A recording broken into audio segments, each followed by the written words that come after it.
Take your seats. We're going to start the session momentarily.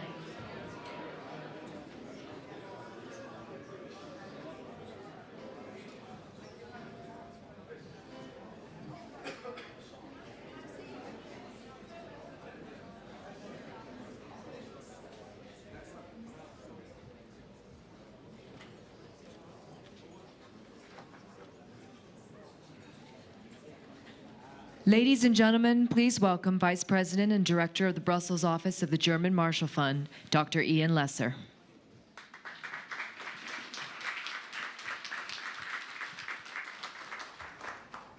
Good morning. Welcome back. Welcome to the final day of Brussels Forum 2019. At this point, you've probably seen a world disrupted up there a few times, and I think you've probably been at more than one session where disruption was, by design, the key theme. I think, reflecting on yesterday, you might have the impression that much of this disruption, if not all of it, is somehow coming from the other side of the Atlantic. Maybe that's true. But clearly, it's not the only source of disruption, and there are some things happening here in Europe as well.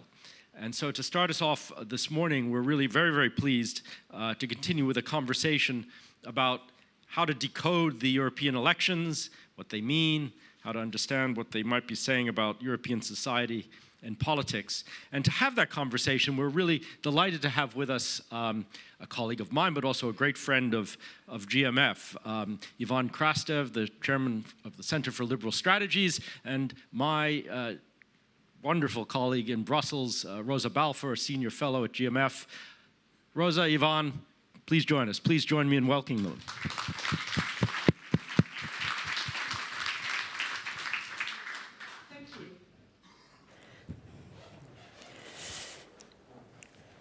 So tomorrow, European leaders are going to be coming to Brussels to sit together and decide who will be the next leaders of the EU institutions.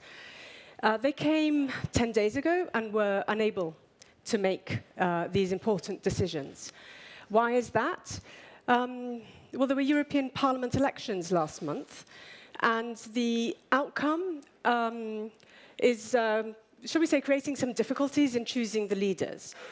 The election results were not as catastrophic as many had predicted. The far right, which includes anti-EU parties, did not do as well as expected. But at the same time, the pro-European majority is more fluid. There is a less obvious coalition coming out of the vote. And so we seem to be entering a period of fluid politics in Europe, which I think has many positive aspects. We're not seeing the tribalism that we're seeing in some countries, such as the US or even the UK, much more fluidity. But at the same time, perhaps more fragmentation. So I think this would be my first question. I don't want to go into the name game as to who's going to be leading the EU institutions. We might know tomorrow night or Monday morning. We might not. The leaders might need a little bit more time. But I'd like to look at this trend. What do the European Parliament elections tell us about where Europe is going? And is this perhaps a moment in which we could see some start of a transformation in European politics and society? Ivan, what do you think? Thank you very much. First, it's very early in the morning, so everything that we are going to say cannot be used against us. Secondly, on the name game, unfortunately, particularly, I cannot perform. I don't know who is going to get the jobs. But what is interesting about these elections, you're right, there was such apocalyptic expectations. So now Europe looked at somebody who had troubles and believed that he had a heart attack, and it appeared that it was a panic attack. So from this point of view, now the way people were so pessimistic before it, seeing basically the populist right coming with a revolution, destroying the European Union, so now we went into the other kind of a trend, trying to see a much stronger positive message than in fact it was. So for me, the most important about these elections is three things. We know who have not won. And this is the populist right. We don't know who has won. And this is one of the reasons it's so difficult also with the top jobs. We know that EPP is the biggest group in the European Parliament, but they have lost a lot. And also, basically, you see on the level of the nation states a major reconstruction. Secondly, what is important for these elections is this was elections on which none of the major parties, even on the far right, was asking for exit. You have a certain new consensus in Europe, very different than 2 years ago, that nobody believes that it's making a vote in their own country, saying that they're going to exit either the European Union or the Euro. Secondly, also what happened on these elections, and in my view it was a surprise for the far right, was that migration was not the predominant issue. I have been part of a huge polling that European Council of Foreign Relations was doing. There is only one country of the 15 biggest countries in which migration was made the most important issue from the voters. And paradoxically, it was Hungary, which was not famous for having much of immigrants.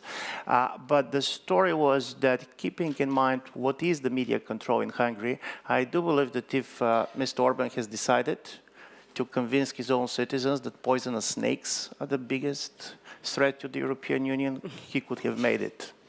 I'm saying this because also you have a new consensus on migration, because paradoxically also on these elections, there was no any major party which is advocating open borders. I was listening, by the way, very carefully, the great Oxford-style debate yesterday. And when our Italian colleague basically was saying how morally we are outraged of people dying on the American-Mexican border, the truth is that there are more people dying on our borders than the American-Mexican border. So from this point of view, we should also be slightly moderate in our outrage. Because nevertheless, the European governments and the American government speak a very different way. There's certain type of convergence on certain type of illiberal trends which is common for the US and European Union, and we should be aware about this. That's one point I really wanted to raise, because even if there is greater fluidity and perhaps less polarization than one might have expected, there still are some challenges within the European Union which really go towards challenging the nature and the way in which Europeans have been doing things together. So the first is, of course, the decline of liberal democracy in certain member states. The second is the fact that we have a few member states sitting at the European Council, which is the major decision-making body, and these member states are out there to extract as many concessions on the national level as possible, rather than work together to find solutions. So this is a disruption, an internal disruption, which is existential. It's not just about process. And we don't really see how Europe can try and modify this trend. Is this going to define Europe's future? Does this mean that a closer EU, a closer union of institutions and of peoples? Does this mean that this project is undermined? Of course, we have Brexit. It's whether it happens or not, because at this stage it's very difficult to predict what's going to happen across the channel, it still is a major disruption to the functioning of the EU, but also to the principles that have brought Europeans together. What do you think? Listen, for me there were two results of the surveys that I have been seeing in the last year that make the strongest impression. Everybody is quoting the fact that according to the latest Eurobarometer, the trust in the European Union is highest than any time since 1983. At the same time, the ECFS survey showed that out of the 15 biggest EU member states, with the exception of Spain, the majority of the people fear that in 10 or 15 years the European Union is not going to be around. So you have this kind of a combination of the fact that people understand that we don't have a better option outside of the European Union, but there is a growing threat that basically we don't know what's going to happen. Because in these elections, there was something common. In all of the countries, people were voting for change, but they have a totally different idea which is the party of change. For many young people, the Greens were the change. For some people, basically, it was the populist, the change. But the status quo in the way it is, either on the national level or the European level, was not endorsed. And I do believe this is a new situation. And the second thing that I found important was a survey which a year ago was done by the Bertelsmann, which discovered that 67% of Europeans in all member states believed that life was better before. Okay? before means different things to different people. But this is interesting. Even people in their early 20s are nostalgic about the past. And I'm saying this because for me, this is a major transformation. If you go back to the European history, you're going to see the European project was basically built by societies that feared the past and were hopeful about the future. And now you have a society that, strangely enough, are fearful about the future and very much kind of falling in love with the past. This should be changed. And I'm saying this because I do believe as a result of it also you have a major generational tensions which came up with these elections. And this was very much seen particularly in the countries like Germany, in which the people younger than 35 and the people older than 65 were voting in a very different ways. And because I mentioned Germany, also one point of these elections which I found quite important. To be honest, I do believe that Germany as a country goes weaker out of these elections than before. And this has nothing to do only with the fact that the Chancellor Merkel is at the end of her term, but also you see, for the first time you have European elections that created almost a domestic political crisis for the German government. Secondly, before in the European Parliament, when the Grand Coalition was running, both the socialists and the conservatives were very much dominated by the German parties. And this is not the case anymore. If you see at the parliamentary groups today, you're going to be shocked how much they're also geographical representation. For example, EPP, Germany is the only big country represented in the EPP. Both, basically, there is no French center-right much, there is not the Italian center-right much. And as a result of it, EPP is the German conservatives plus mostly East Europeans. Socialists is the South, with some. Greens are basically Western and North countries. Basically, there is no Eastern Europe in the Green group at all. Populists are more evenly represented. I'm saying this because I do believe this is going to be critically important, particularly if you keep in mind that in the next 6 months or 1 or 2 years, we can have external shocks coming from outside that could be critically important for the EU and particularly for Germany. Imagine just 2 scenarios. Imagine that President Trump managed to make a deal with the Chinese on trade. My guess is going to be that next there are going to be a major pressure on trade issues on Europe and particularly on Germany.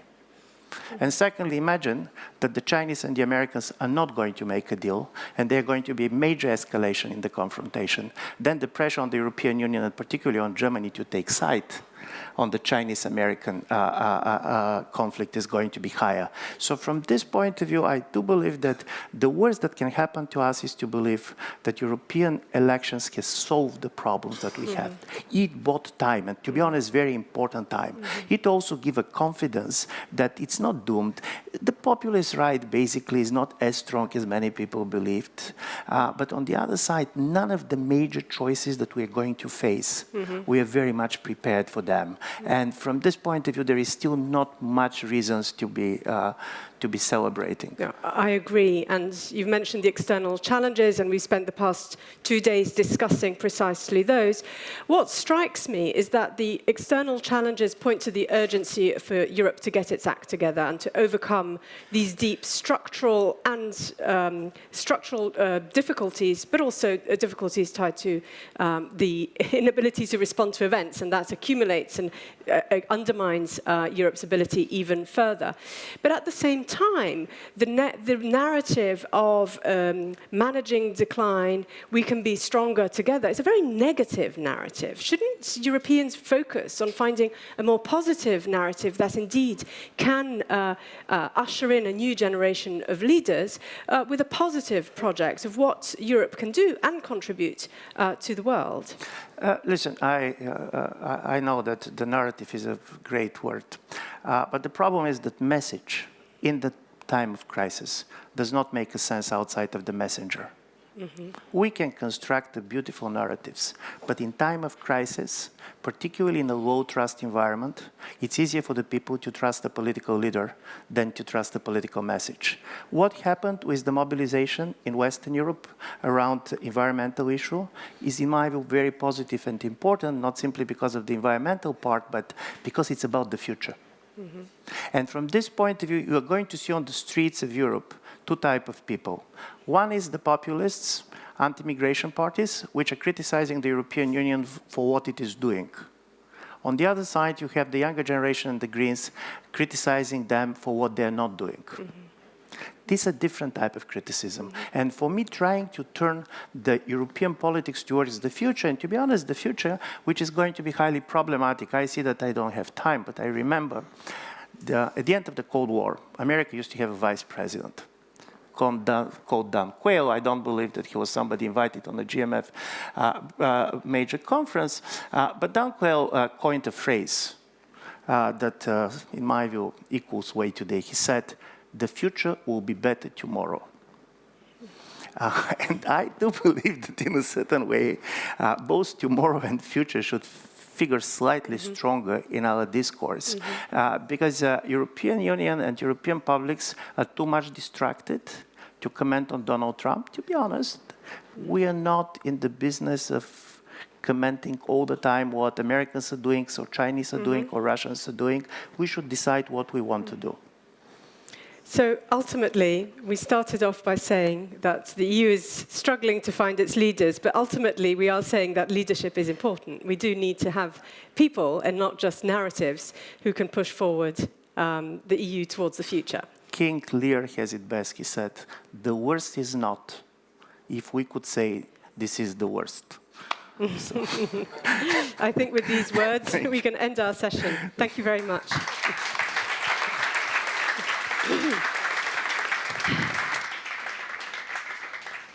Ladies and gentlemen, please welcome the editor-at-large for The Hill, Mr. Stephen Clements.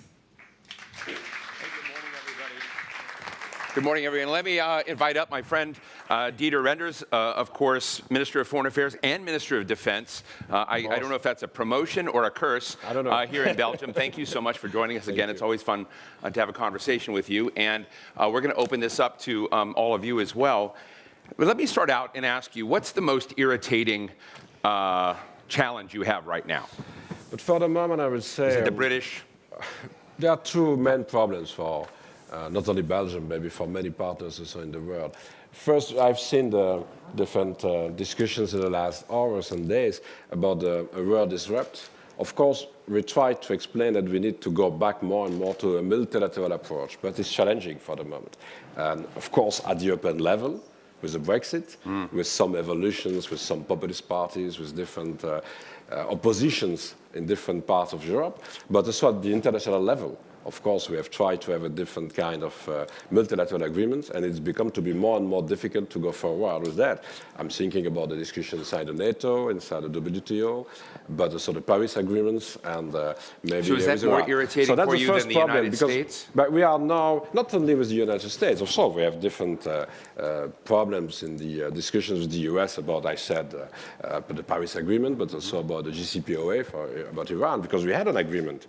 And then it's impossible to go further with that. But the second problem is not only a world disrupt, it's also a planet disrupt. And we need to fight against climate change. It's one of the main issues now, maybe the most important issue. And there's a link between both, because if it's impossible to work together on that, it will be very difficult to have some results till 2030 or 2050, like we have said in Paris.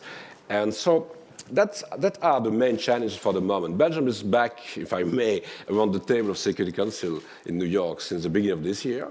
And the 2 years, we try to convince, if it's possible, with others, the different partners to work together. But it's more and more difficult, and I must confess, first of all in Europe, because the Brexit is quite the same evolution. It was a real multilateral approach, and now we have one partner going out, and maybe others with many oppositions about migration, about different kind of issues in Europe.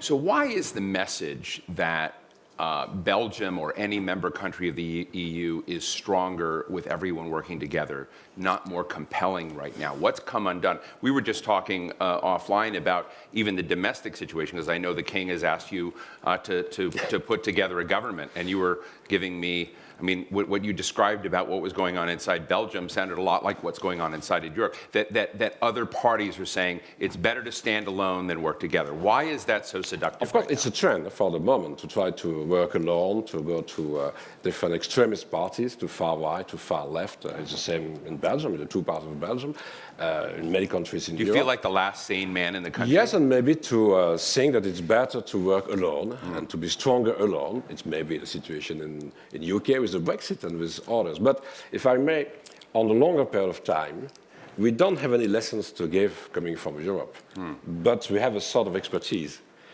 What was the interest to work together? Peace. Since the beginning of the creation of the European Union and the NATO, we are living in peace for the first time during such a long period of time in Europe. The second element is democracy, because of course it's maybe useful to repeat that, but also in Portugal, in Spain, in Greece, it was not the case. And due to the enlargement of the European Union, it was possible. And of course, in the eastern part of Europe, after the fall of the wall, it was possible for many people in the eastern part of Europe to have a real democracy. And then, with the internal market and the way to work together on trade, investment, and in the economic field, it was possible to have a better welfare in Europe. So if you look to the actual situation in Europe in comparison with the situation just after the Second World War, we have made so many progresses that it's possible to explain to other parts of the world, if you want to live in peace, in democracy, and with a positive evolution about welfare, it's maybe better to work together and to try to have a multilateral approach. But of course, it's more important for a country like Belgium, maybe, than for others. You know that we have had the tradition to see many partners, many neighbor countries coming on our territory just to organize wars. So it was very important to Belgium to say, no, we stop with that, and we try to build something else.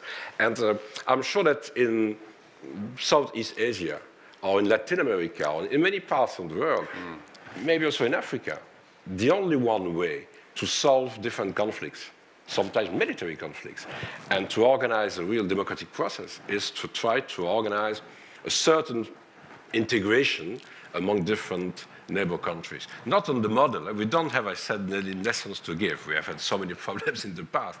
But I'm sure that we have a good result with such a kind of... And it's difficult to understand why it's so important with such a lot of good results to see many countries going back to a more unilateral or national approach, certainly in Europe. So Belgium is now a member of the UN Security Council right now, and I'm wondering whether you've noticed any tilt in the way global powers are behaving. You have a lot more proximity to China. We were just talking about China offline, Russia and the United States. You've been watching the G20 in Osaka, where Vladimir Putin has apparently invited Donald Trump, who has apparently accepted, to go to the 80th anniversary of the May Day parade. What does it do to the Belgian soul to see the President of the United States on the viewing stand of a May Day parade in Russia? It will be quite strange, but we have seen also different evolutions with Russia in the last years, and the position in Belgium is the same since more than 50 years. It was the Armel doctrine inside the NATO about Russia. We want to have an open dialogue with Russia, but we want also to be very firm on some principles. But you want to hang out on the parade. And so the parade, I'm not sure that it's interesting to go there. But how do you feel about China and Russia today? But again, we see that there are more and more unilateral approaches from the different partners, not only from the US, and we have had many discussions inside the NATO about that, but if you look to China, it's the same. I said to you just before that some years ago I was listening all the time, there are emerging countries. And now there are many people surprising to see that they are emerging. Because if you look to China, China is present everywhere, not only in Africa, also in Europe, more and more, with more investments and with more trade activities, and it's a fact. And so we need to think about the way to organize maybe a new kind of multipolar approach, or again, multilateral approach. And to give an example, WTO. It's very important for the US, for Europe, to have a rule-based order to be sure that it's possible to try to import a level playing field. And certainly with China. Donald Trump hates the WTO. And due to such a reaction against the WTO, it becomes to be more and more difficult. Now we have a discussion with Japan, the US, and the European Union to try to rebuild something. But if you discuss with China, what is the most important problem? Is to try to have a level playing field. We are knowing that it's not exactly the same kind of rules in China than in the rest of the world. But to try to organize that, we need to work together. And it's very strange to see that all the time there's a more unilateral approach coming from the US against China, and then we need to do something. But to give an example, for Belgian people, it's very difficult to understand that for security reasons, it's important to have new tariffs coming from the US on all steel and aluminum production. I don't see what are the real risks for the security of the United States to receive steel and aluminum from Belgium. So we have tried last year with Jean-Claude Juncker to start new discussions, and it will be maybe possible not to have a new TTIP or something like that, but a new framework for the trade relations between the US and the European Union. We are the main partners in the world. But one of the big sticking points right now, and I have to admit that I'm on both sides of the argument, which means I'm on neither side, but is Huawei. So Belgium cybersecurity officials have given Huawei a clean bill of health. In March of this year, Huawei said it was establishing a cybersecurity research center here in Belgium. Yeah. So you're going to be one of the Huawei huggers in the world. And the United States is putting a price on that for allies or others that are not taking their systems away from Huawei. What do you think is going? Do you think Belgium specifically? I mean, are things like the steel sanctions and other perhaps punitive steps that the United States might take something? Are you defining yourselves in a way, standing up and saying we're not going to take it anymore from you guys, you Americans?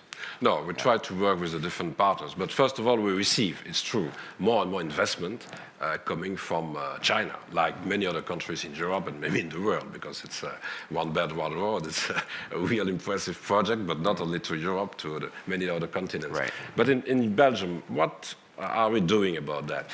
We need to do more about cybersecurity, that is true. So we have some concerns about the presence of different partners on our territory with different kind of new infrastructure and new technologies.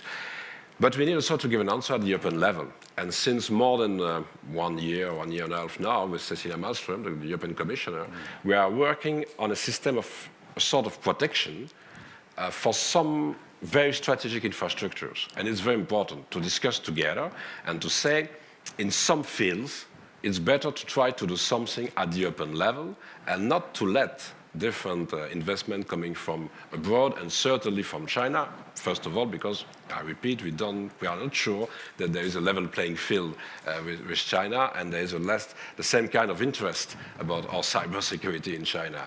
But to do that, there are two things. First of all, we need to have a common approach at the European level to organize such a mechanism to see what are the necessary protections for different infrastructure, but we need also to work on a better development of new technologies in Europe. So what's your hope that that common approach will really develop? I mean, we know that you just ran to be Secretary General of the Council of Europe. That didn't go as you had hoped.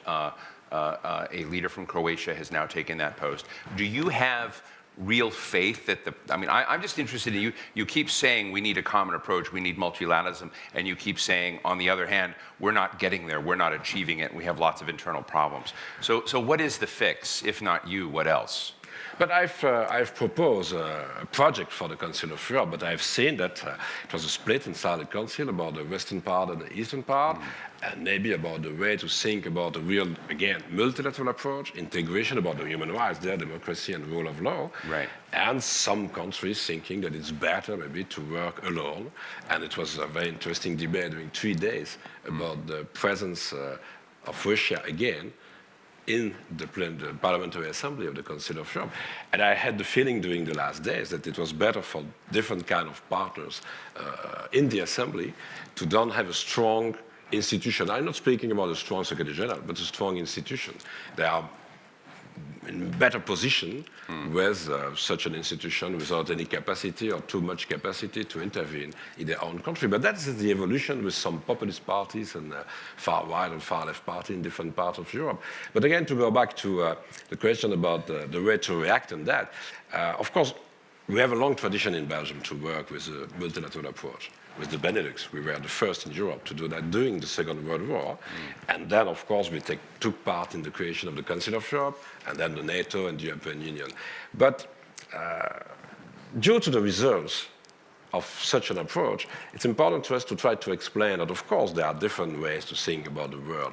But if we want to organize a real peaceful process and a real democratic process, it's very important to have different partners around that. So just to give an example, I said to you, the Middle East peace process. I have seen the Kushner plan. It's fine. Of course, we need to spend a lot of money to fight against the root causes of the conflict. So the Kushner plan is fine? No, it's fine about that, to invest and to say we'll spend maybe 50 billion euro or dollars. It's more in euro than in dollars, but we will spend a lot of money there. But without a political solution, it will be impossible to solve the conflict. So it's fine to say we are coming with an economic plan. Yes, it's maybe a part of a possible solution, but the real one, it's a dialogue between the two parties in the field, and then with the participation of the Arab countries in the region, the European Union maybe, Russia, or the main players. If you are just coming with an economic plan and to say we are spending a lot of money, it's impossible to have a solution. And I'm sure that in many different conflicts in the world, of course it's important to come with an economic development plan. But if you don't put around the table the different actors, you are living for many years and decades with the same conflict. And that's so Belgium is not going to contribute to the Kushner plan? Not in such a way. If it's impossible to restart a real dialogue between the two parties, with Israel and the Palestinian Authority, it's impossible to have a real success. Does Mike Pompeo ever give you a call and say, hey, I need your help? Not on such an issue. We have had many calls on other issues. Does he call you and ask you for help on other fronts? But we try to work together in different kind of other issues. We have had huge debate, about Syria. Right. With the possible decision from the US administration to go out of Syria and then to stay with some military presence in the northern part of Syria. It's very important because, again, if I may, it was a comment coming from the US some times ago about Afghanistan. Right.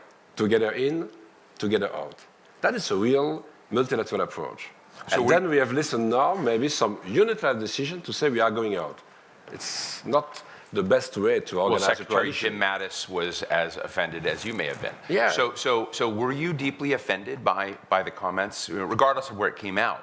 But were you? I'm trying to take your temperature on your sense of frustration with the United States. And what is your red line with the United States? Do you have a red line with the United States? First of all, it's the most important partner, I said, and not only in the economic field, in many fields, also in security and defense. And I want to repeat all the time that hopefully in the last 2 years, we have had 2 summits in Brussels, and it was possible with the actual US president to go forward with the NATO alliance. It's very important to have such an alliance and to work together.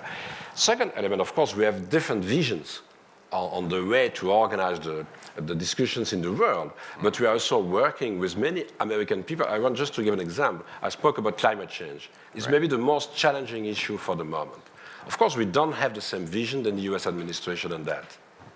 But I have seen in many states in the US, in many companies, the capacity to go in the same direction than maybe some European countries to develop more and more new technologies. You can deal with Mike Bloomberg and governors and mayors, but yes, not I was again in it was in Berlin with my colleague from Germany, Heiko Maas, but also with John Kerry some weeks ago to discuss about climate and security and how it's possible. We have had the same debate at the table of the Security Council in New York, how it's possible to explain that we will have more and more risks in the world due to the climate change. It's a real security issue. Is it possible to discuss that at the table of the Security Council? But again, I've seen that in the US, there are many, many states. I was in Texas some time ago for a trade mission. In Texas, they produce more and more renewable energy. In a state with such a high capacity in oil, but they produce more and more renewable energy.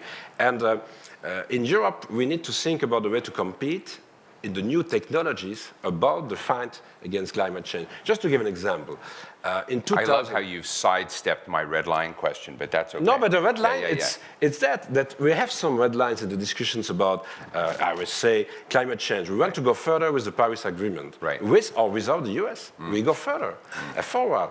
GCPOA, it's not the best possible agreement with Iran, but there's an agreement with a possible monitoring with an agency in Vienna. So we want to go forward with such an agreement, with or without the US. Of course, we ask to Iran to fulfill all their obligations. But that are the red lines, if you want. So say, if we have an agreement with US on board, also with a new decision in the US, we want to go forward with the different other partners.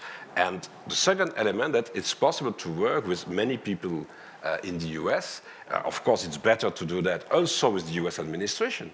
But if it's impossible, there are many links between our universities, our companies. Let me ask you a question on Iran.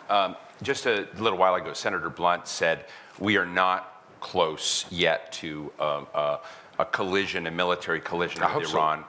Senator Klobuchar in the debate said we're 10 minutes away from a collision with Iran. If we did have a military collision with Iran, where would you be? To us, it's important to try to do everything as possible to avoid it. And of course, there are maybe some possibilities of some incidents, but we don't want to have an escalation. And I'm sure that it was very important for the European Union to repeat that we try to work for a peaceful process, and the GCPOA is that. Of course, because the first element is to try to don't have any nuclear weapons in Iran, and then to try to take back again Iran in the international community. We are far from that, but we try to discuss and to do that.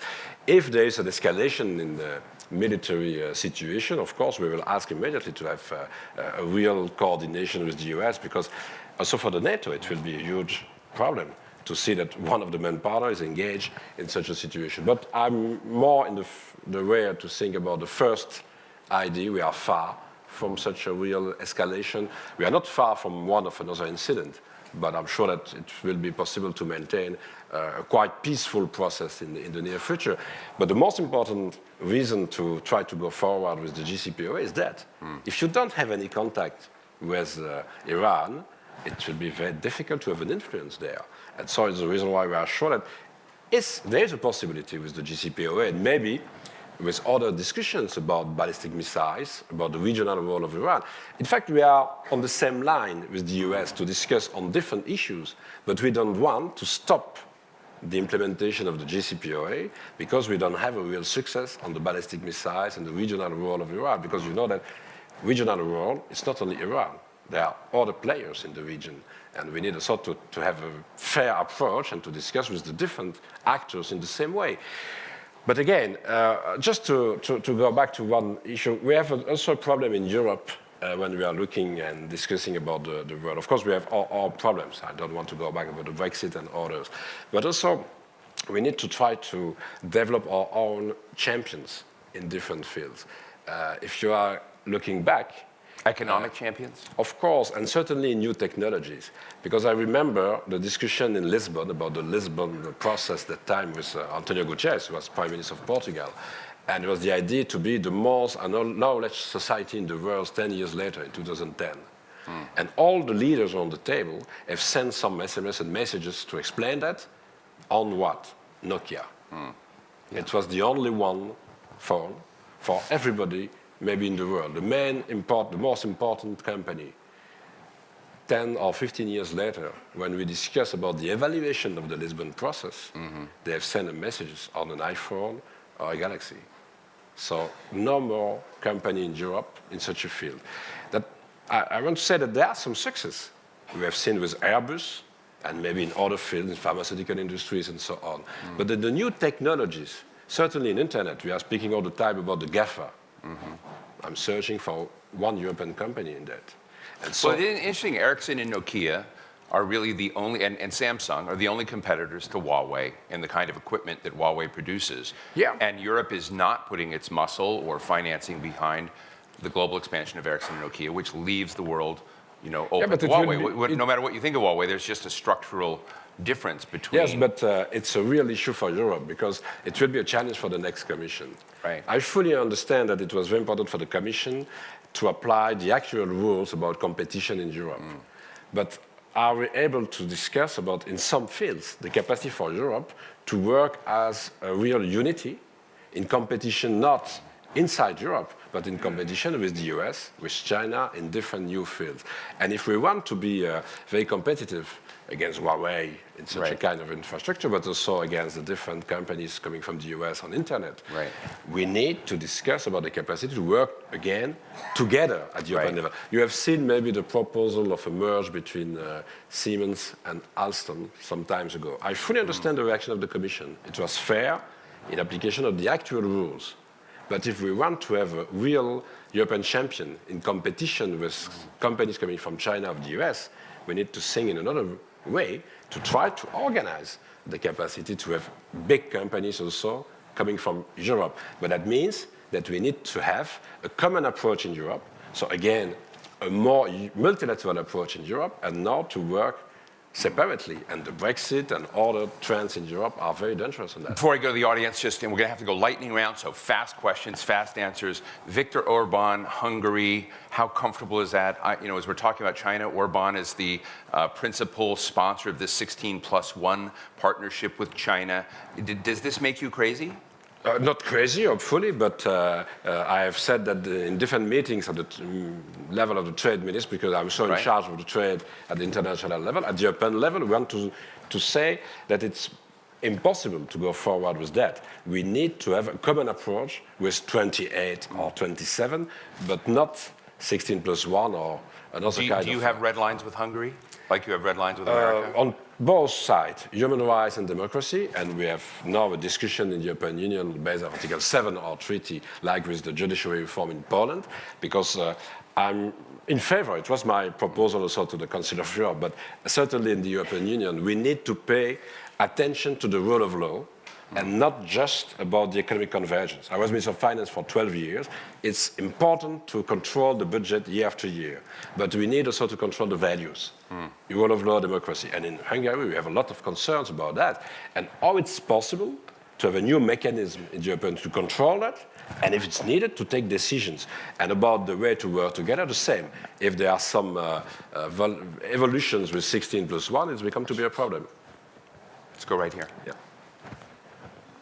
We have a microphone? Maybe a microphone, it will be... Just run across. Don't worry about it. And with that time, I will take some water. My name is Lulishki. Real quick. I'm from the Policy Center of the New South Morocco. Now that Belgium is in the Security Council and putting aside the issue of having a European seat in the Security Council, is there any coordination between the member states, European member states of the Security Council on some issues? Great question. Yes, before we have had the first meeting last year in New York to try in September to organize a coordination, but I have invited all the European members in Brussels with Federica Mogherini during the diplomatic days, the meeting of all the Belgian diplomats at the beginning of the year. And we try to have all the time a coordination with, for the moment, 5 members. Thus 1/3 of the City Council is coming from the European Union. And to give an example about Venezuela, it was not only possible to have a real coordination, but at the end of the meeting, the European expression was given by the British ambassador. So it's fine, the actual situation to do that. So no, we try to work all the time with the 5, of course, if it's possible, with a good relation with other partners, permanent members, the US, to give an example, but also some others. We have in Belgium a good cooperation with South Africa, Indonesia, could be an example. So you're not giving special preference to the European members? No, but we try first to have this common vision Right. coming from Europe. With 1/3 of the Security Council, it's quite important. Great, like right here. Just run across. Yeah. We're out of time, so. Kim Dozier, Daily Beast. Just to double tap a theme, President Trump, in his discussions with Vladimir Putin, made disparaging comments about the press and made light of election interference. You have fears about that happening. Get rid of them. Exactly. Does that disturb you? But we have had the same discussions in Europe. If you look to the situation in the last days, I was in Strasbourg for the Council of Europe, and what was the decision? To take back Russia in the Parliamentary Assembly. The decision was taken some years ago to suspend some voting rights from Russia after the annexation of Crimea, and now there's a decision to take back. What's the problem? Of course, I have listened to the declarations. Is it possible to have a dialogue with Russia, like with other partners, with China, with many others? But is it also possible to stay on a very strict line when we have a pressure on such a country like Russia due to the fact that they have had a decision like the annexation of Crimea? And to be concrete about the European point of view, we try to go forward with the sanctions on Russia. I'm hoping that it will be the same in the US, to go to a dialogue, but to stay with a real pressure on Russia. That's the way to analyze the situation in the next weeks. I follow the discussion in the G20, but is it possible for the US to go forward also and further with the sanctions? And we have the same kind of level of sanctions, and sometimes higher in the US than in Europe. So that's the analysis that we need to do, not just to react about one sentence, but to see, is it a mixed approach? Real dialogue, but also sanctions and pressure when it's needed. Right here. Danny Gross from SEPS. Let me come back to a more... But you're going to do it in 30 seconds. It's related to Huawei, European champion, and whether we should use competition policy to have European champions. Isn't the question rather how we can create an integrated market in Europe? And the simple example would be spectrum policy, for example. No, why have national auctions Right. and not have European ones? No, first of all, we need to go forward with the construction of the internal market. We are not at the end of the internal market in Europe. And so that is a real issue. We need to work on that and to try to make some progress. And to be honest, with 28 or 27, or with less than that if it's needed. Maybe in the Eurozone, if it's needed, we need to go in a better way. Maybe with the Eurozone, if it's impossible to do that with all the different partners. The second element about the champions, it's not only a question of the rules in line with competition. I want to give an example. In defense, I'm now Minister of Defense, you said, but we don't have the same integration of the defense industry in Europe than we have for the civil aviation. With Airbus, it was a success. In the space, we have also some success. But due to the fact that we are working together with a real integration of many companies. In the defense industry, we are not so far. We need to develop. And there is now a new decision at the level of the Commission to have a fund to finance some collaboration between European companies. And in new technologies, I'm talking about internet, it's the same. It's not just to open the door for a new way to think about the competition policy, but it's also to try to help different companies to work more and more together. It's abnormal to have so many different kind of companies, again, in the defense sector in Europe. How it's possible to compete in the world if we have such a differentiation of all the companies at the European level. So it's a problem of competition, it's true, competition, the rules at the European level about competition, but it's also a problem to help the different actors to have a real industrial policy and to work together. You know, if we had another hour, I'd love to get into defense spending. I'd love to get into your passionate comments last year here on this stage about the threat to civil society from terrorism, so many other things. But this was cool anyway. Ladies and gentlemen, Foreign Minister and Defense Minister Dieter Reynders, thank you very, very much.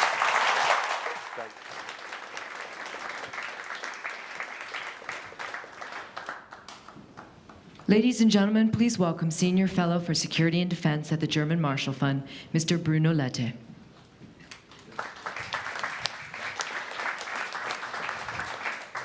Good morning, everyone. And while we're doing a quick stage change, let me introduce you to the next session titled Protecting Civilians in Times of Cyber Insecurity. So we at GMF work a lot on traditional teams, but we are also committed to engage on cutting-edge domains. And cybersecurity, admittedly, is one of those domains where our programming has increased substantially over the past years. Now, it's not difficult to understand why. The digitalization of everything has brought untold human welfare. But on the other hand, it has also exposed us to some vulnerabilities, including cyber attacks. Cyber attacks that are conducted by individual hackers, by organized crime, and by nation states. And these cyber attacks are becoming more frequent and more sophisticated. So in this light, there's really two aspects that concerns our work at GMF. On the one hand, we see that nation states still play a significant role in the world's most destructive cyber attacks. And that is due to the fact that they have access to technology, to finances, but also to the fact that there's still no clear international framework how to regulate the behavior of states in cyberspace. On the other hand, we also see that ordinary civilians are still are increasingly put in the line of fire of these cyber attacks. For those that recall the WannaCry attacks, one of the impacts was basically the fact that dozens of hospitals in the UK National Health Service were knocked down, endangering the lives of people that needed urgent surgery. So these are serious issues to consider. So in this respect, our work really focuses, on the one hand, on finding policies that can protect civilians in cyberspace, but also on the other hand, trying to shape the rules of the game in cyberspace. What rules should they be? And when we talk about rules, we think they should not only be shaped by governments, but also have a more inclusive approach, including business and civil society, that have their own valuable input to give to this. So we look forward to work on these issues at GMF, to do programming on cyber governance and to identify the policies to include multi-stakeholders in this debate. As a matter of fact, we will be launching a major publication on exactly this topic in September after the summer. So I invite you to stay tuned for that. And without much further ado, let me perhaps now introduce you to the chair and moderator of the session, Diana Kelly, CTO for Cybersecurity Solutions at Microsoft. Thank you. Thank you so much, Bruno. Hello, everybody. How are you today? We've got a great panel here. We're going to be discussing protecting civilians in the time of cyber insecurity. And we'd like to make this really interactive. So if you have questions, we've got time worked in so you can answer questions. And we're actually going to start off with a question, with a poll, just to get a feel for how much you may know about certain cybersecurity things. And this poll is, what do the letters APT mean?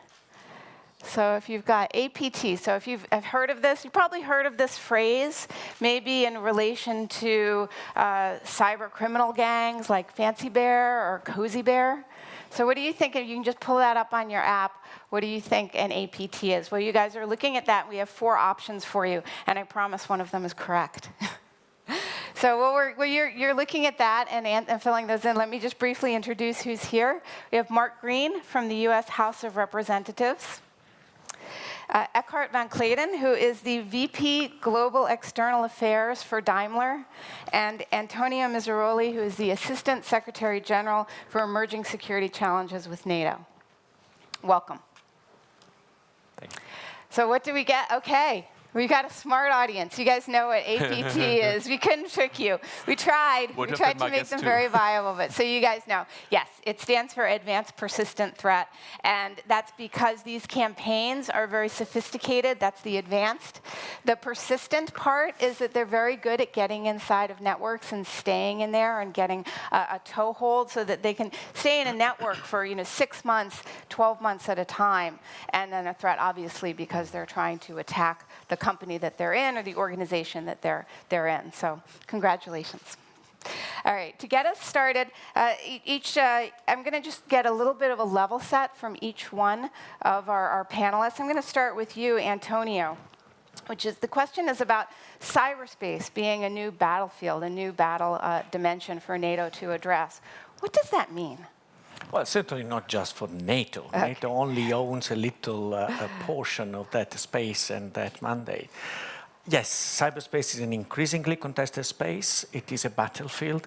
If I may paraphrase von Clausewitz, it is where conflict is happening by other means, conflict or confrontation, and it is the space where the fog of war is thickest and where disruption is most likely. It is a battlefield of capabilities, in the sense that a number of essential services in our societies and economies are potentially affected by that.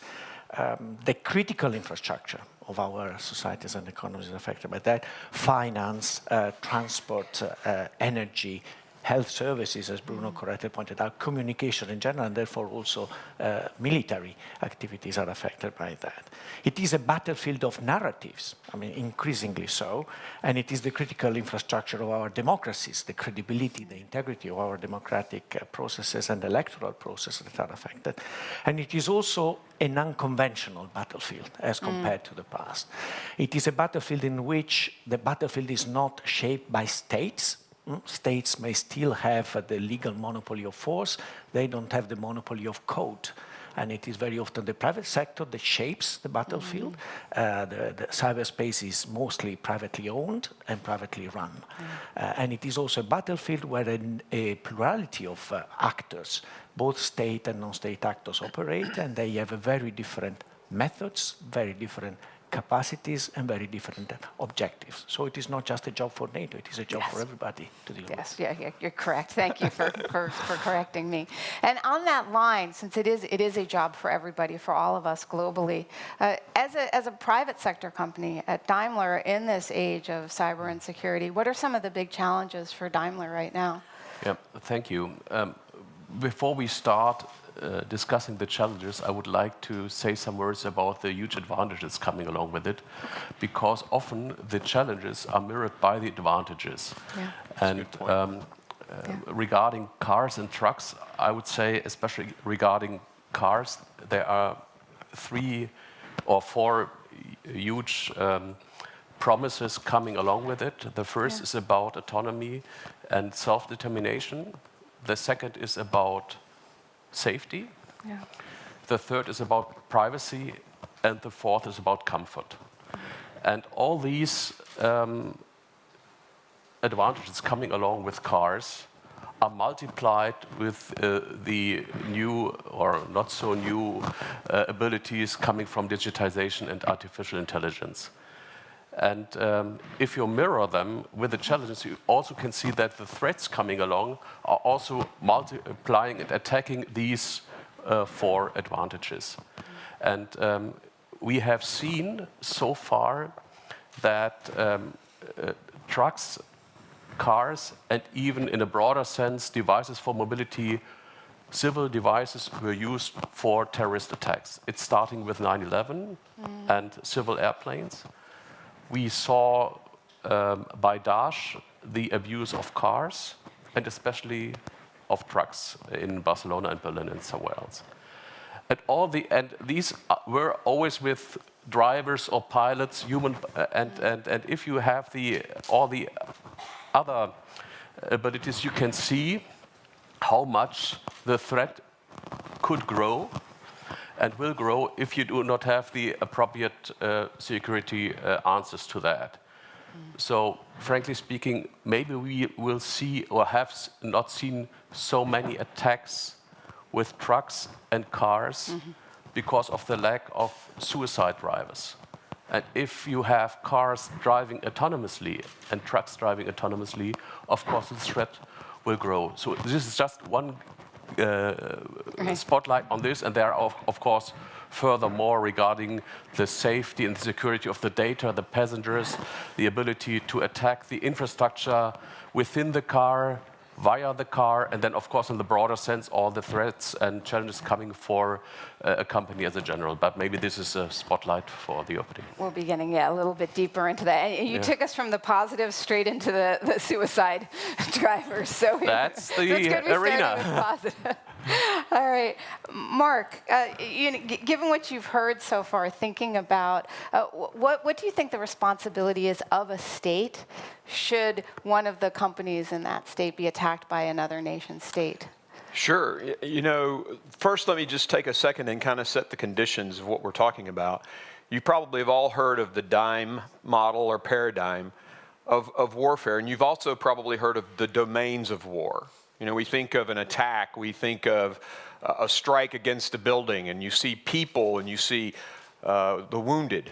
But with a cyber attack, you don't see that. It's a totally different domain, but what you can see is the economic impact or the informational or diplomatic impact on a country. In the United States, 1 in 5 companies has lost IP, intellectual property, to China. The economic impact on our nation is believed to be between $300 billion and $600 billion each year. That's dollars off of our GDP, and our GDP, of course, is what fuels our ability to build the military, to protect the sovereignty of our country and the peace in the world. So it is a direct attack on the United States. And to get more specifically at your question, you take a company like Motorola in 1997 owned 80% of the market share of cell towers and networks in the world. It was a $17 billion company. It did a partnership with Huawei to get into China. They stole the intellectual property, sold it on the market, subsidized by the Chinese government, and Motorola was put completely out of business. Again, taking billions of dollars off the GDP of the United States. An economic attack. And the question is, how do governments respond in a situation like that? If Daimler were to be attacked by a state entity, what is Germany's response? If Motorola is attacked, what is America's response to protect that company and to protect our GDP? And finding that measured response is the challenge that we face as governments today. So that kind of frames the question, I think. Thank you. Yeah, really good. Good way to start. Anybody have, does that start any questions for anybody? If we have any questions from the audience after the opening comments? Yes, we did one.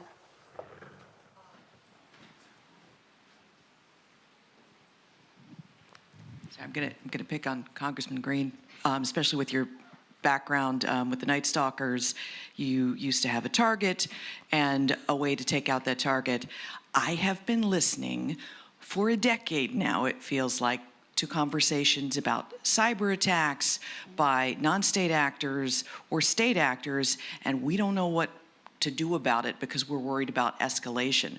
What would you recommend that country do when a U.S. company is attacked? So there are lots of options out there, on one extreme, the United States government could attack a state-owned entity and release its IP on the open networks. The challenge to us is to create a mutually assured destruction kind of situation, with nuclear. Clearly, they know that if they respond, we have a second strike capability and we can, take them out. And that's maintained peace in a nuclear world. We have to figure out the second strike capability with cyber. And I can just say the United States is leaning very far forward in that area. And my comment to the players in this arena, we see you and we are engaged. Thank you. Okay, we're going to go into a question now for Eckhart. So looking at car hacking, recently in an article, cars were noted as a 2-ton connected mobile computer on wheels. The average new car has more lines of code in it than Windows. So when you're in a car, think about that. You really are in a connected computer. You're creating very complex systems now. When you step on the brake, are you actually stepping on the physical brake that's now controlling the brake system? Or are you stepping on basically a game controller and the software is then indicating to the car system that you need to stop? Right, so these are complex systems, and they've been hacked. Right, Miller and Velasek are 2 famous researchers who a couple years ago actually got into a Jeep and were able to control it, to steer it, to stop it. So given that, should we trust our cars? How can we trust our cars? What do people need to know about automobile security? And what will this mean when we get to autonomous automobiles? Yeah, first of all, the huge advantage of all this technology is that we increase safety and security for the cars, that we give access to mobility for people who had only a limited access so far. Yeah. Children, elderly people, disabled. So there are, and you gain a lot of, you gain more time within the car. And if you come to trucks, of course, and especially with an electric powertrain, we will see more flexibility, less noise, less pollution. So these are all the huge advantages coming along. And the second thing, of course, is we have to be very, very careful about the threats and challenges. So one reason, for instance, for us, and I would say also for the European car companies, is that we bring autonomous technology on the streets if we are really, there's of course never 100% security, but if we really can say it's reliable to do so. Our technology, and in some regard also the legal framework, is far than we are acting now. And you know, if there's an accident, and some competitors of us had this, of an autonomous driving car, one accident, it is all over the world news. And an, in quotes, ordinary accident, even with severe consequences, is maybe only reported in the local news. So the first thing is really to be aware of that and change the construction of the cars. So you have to put, of course, as we already did, safety first, and then designing the car around these needs and the new digital challenges. And then, of course, creating the framework with other car companies, for instance, avoiding a direct access of third parties immediately to the car. We invented the idea of a back-end server where others who have a legitimate interest in the data collected in the cars can get the access, but not immediately, not directly to the car because of these safety reasons. And the third, of course, be in a constant dialogue with others, with competitors in a legal and antitrust compliant way, of course, and with the authorities to be in a constant and permanent process of improving and exchanging. And this is also a challenge for the lawmaker, because the current way of lawmaking, I think, is not fast and not flexible enough to follow the tremendous process of technology. Yeah, the technology is moving very, very quickly, and that's great to hear about the information sharing, even among competitors, because we know criminals are sharing their tips and tricks with each other. So, you know, we the defenders need to share too. Thank you. We have a poll now, just out of curiosity. How many folks here, are you ready for a driverless car? If we had one available, if Daimler had one available for you tomorrow to go out and buy, who's ready for it? All right, well, we're answering that. I'm going to get started on a question for you, Antonio. We've got an article here about, it's been reported that in retaliation for the drone that Iran allegedly shot down, the US drone, that the United States launched a cyber attack against Iran that disabled some of their missile launchers. So what are your thoughts on, you know, what can be done militarily and globally in strike back, and does it make sense? Are we, as Mark was alluding to, are we getting into a situation where we're perhaps putting civilians more at risk when we're doing cyber response, or is cyber response something that nation states are going to need to be prepared to do as part of defense? Yes, this is an intriguing question. I mean, it is not the first time that cyber weapons or tools have been used against an opponent. During the fight of the global coalition against Daesh, there were cases in which the coalition used cyber effects in order to disable air defenses by Daesh in order to carry out certain types of operations. In this particular case, I think the peculiarity is that cyber tools were used to respond to non-cyber operations. I mean, the claims against Iran were not related to cyber activities, and response was through cyber means. On the right side, if I may put it this way, and I think that has been the perception of the international community, the United States used a tool that was less violent in its immediate and direct potential consequences. You remember the debate between the airstrike with the potential casualties and the use of cyber weapons. So it is true that the potential level of kinetic violence generated by cyber weapons is lower than traditional kinetic operations. On the other hand, as you correctly pointed out, there is always the risk, first of all, of unintended consequences. Cyber weapons are one-shot weapons. They can be used only once, and it is not entirely clear whether there will be control over the potential side effects of that weapon. It could be reverse engineered. It could be used and hacked back by a hostile player. And of course, there is a more general issue related to the controllability of these weapons once they are used. I think in this particular case, the case that you mentioned, the reception was positive because it was a better alternative to the one that was initially envisaged. Yeah, that's a great point.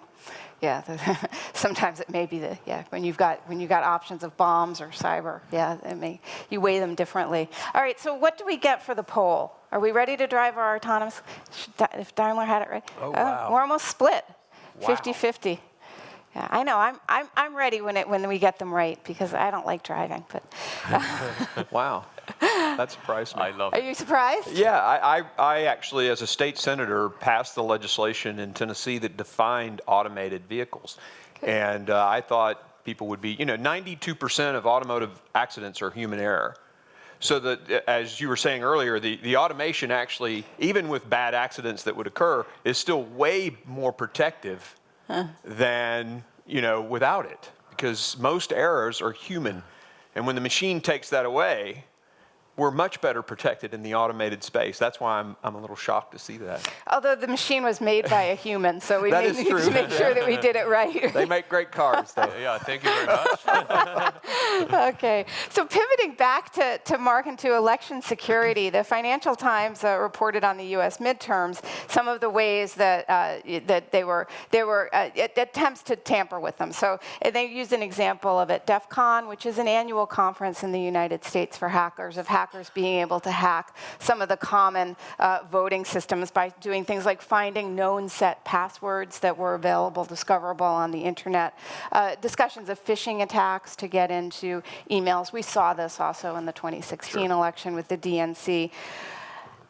How vulnerable are our elections, both in the US, but also nationally? And what impact will this have to democratic society if they are very tamperable? If they're effective? Yeah. In the United States, our election systems are run by the states. So the Secretary of State of each state is responsible to that state for setting up the systems that run their elections. The question for us at our level, at the federal level, is, well, now this could be impacted by global actors. Should we get involved in the states? And those of you who know our Constitution, whenever the federal government comes in and does what's supposed to be the state's responsibility, that creates a lot of tension in the United States of America. So we're struggling with that issue. And do we have the authority to tell a state, well, we're going to kind of take over this domain and protect you from the hacks? It appears from the past, all of the retro analysis, that there were no machines hacked in any election to date, although the capacity is there. Most states now in Tennessee or in America are doing a paper backup system. So you have the electronic system, but you also have the paper. And those states that are being rated as more prepared, better prepared, have that paper system. The ones that don't are being told you're really not ready for the next attack. So that's sort of where we're struggling with this. The ramifications of having an election hacked are huge. But it's not just the hack, right? There's also changing people's perceptions. You know, marketers are out there using analytics to change people's minds about a purchase.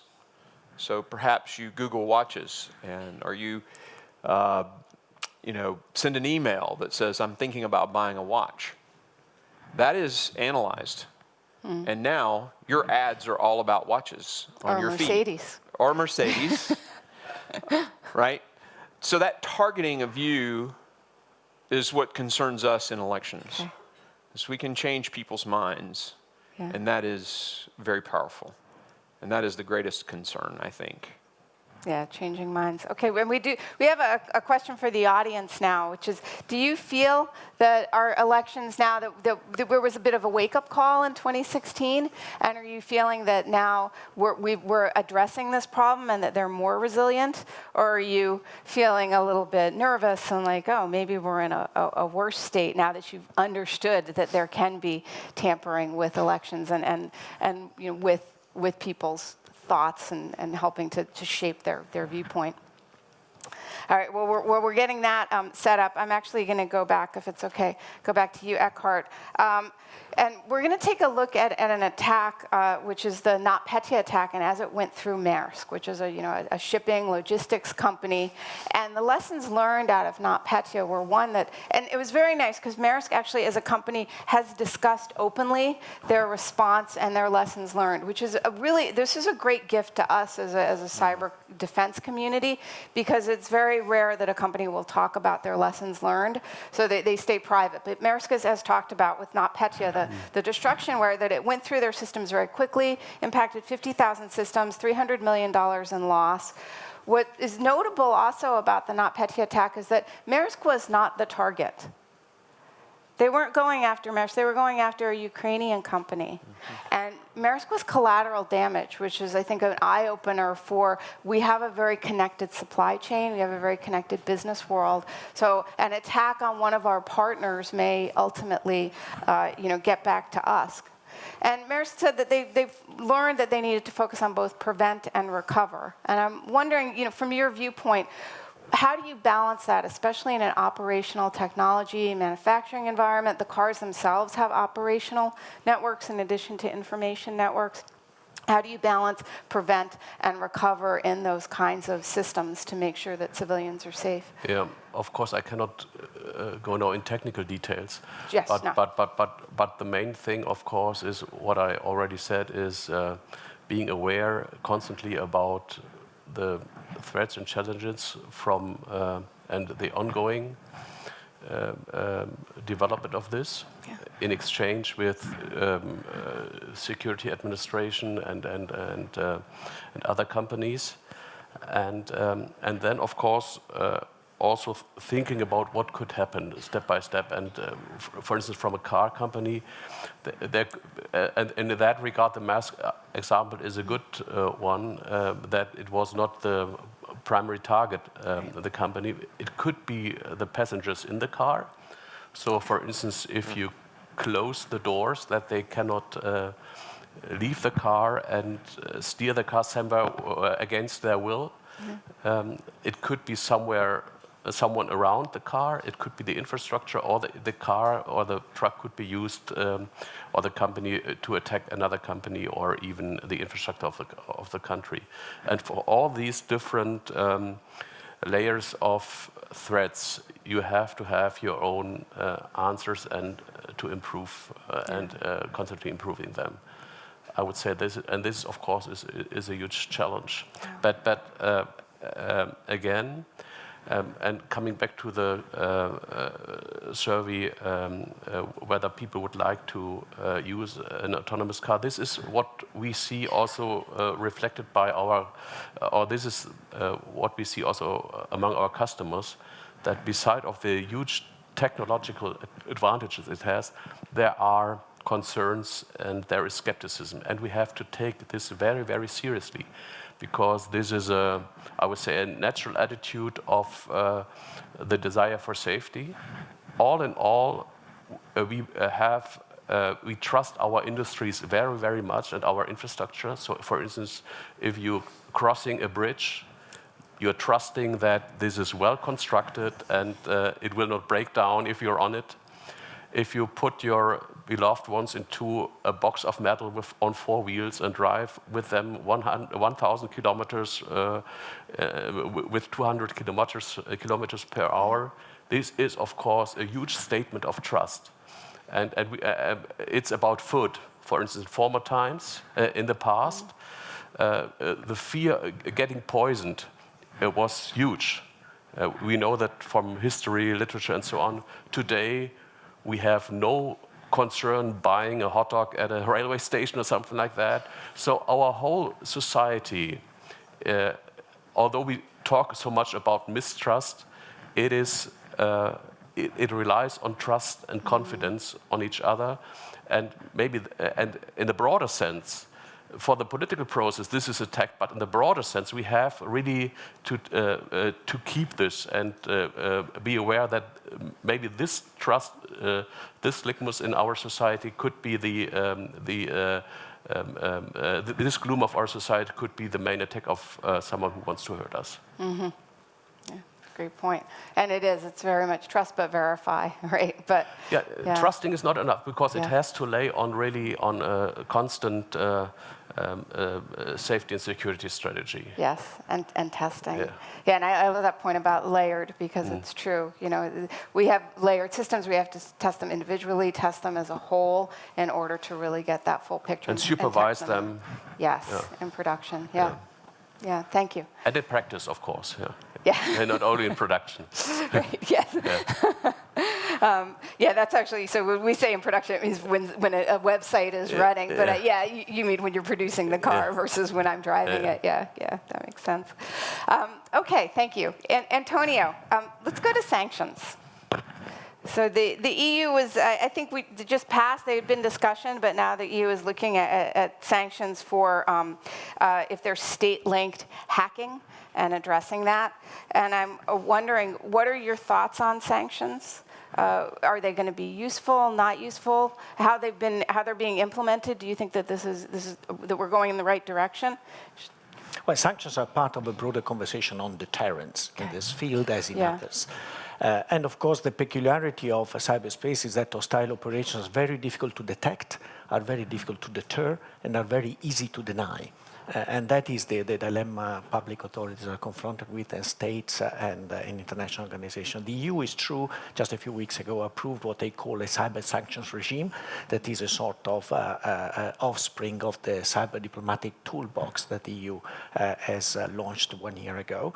And it puts into play the capabilities of the European Union as a regulatory body, and what is envisaged is the possibility, for instance, of asset freezes or travel bans on people who are identified as perpetrators of cyber attacks.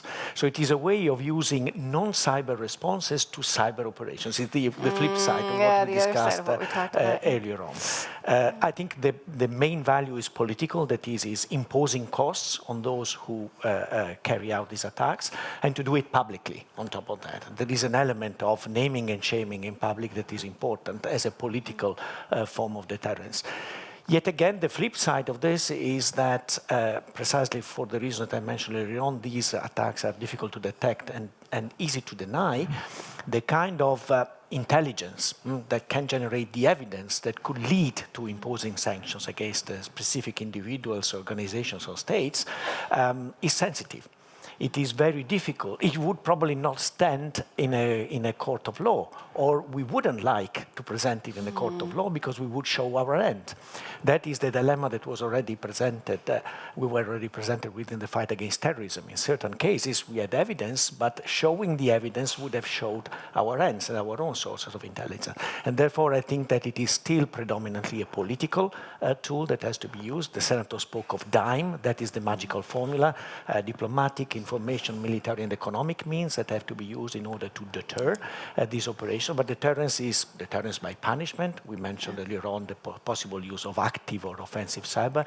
Could also imply non-in-kind operations like the ones that I mentioned. But deterrence is also deterrence by denial. It's about building resilience. And I think that is the biggest part of our task in this particular domain, to build resilience against all these forms of cyber attacks. Yeah, completely agree. And this is something that we've we've been really promoting very much in the cybersecurity space is that, it used to be it was all about prevent. Keep them out. But we've learned that there are so many attacks against organizations that assume you're going to get, at some point, someone's going to get in. That doesn't mean that they got your data, that they hurt you, but you probably will have some sort of successful infiltration. So detecting them and responding, being really quickly and being resilient. That's what resiliency is, that ability to detect and respond so quickly that even though they may have attacked you, they haven't actually damaged or gotten your data or put your cars out of production. So can we pop back to the autonomous car? I think was it the autonomous? No, the elections, yeah. So how are we feeling about the elections? We're still concerned. Let's put it that way. So some work for us to do, I think, as a community on elections. And in that vein, going back to you, Mark, looking at spreading out beyond U.S. elections and even going out beyond the specific campaigns itself. But we've seen some activity, and it's reported here in this piece on the EU elections, activity not just at the campaigns or at the candidates, but going at the think tanks. So that, again, to your point about influencing mind, right? The think tanks, those organizations that monitor elections. So now that's where the attackers are spreading out. So what are your thoughts about that and about, again, what we can do to address this? Sure. My response is very similar to what's been said already.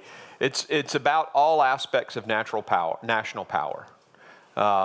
Sanctions is an option, right? But that's only one arrow in the quiver. At some point, a cyber attack becomes so devastating that a kinetic response might be appropriate. And how you measure from the extreme to something that's less than the extreme becomes the real challenge for nations. Whether it's an election or whether it's a weapon system that's disabled, or an attack on one of our companies. Our challenge is first, of course, attribution, which hasn't been mentioned yet.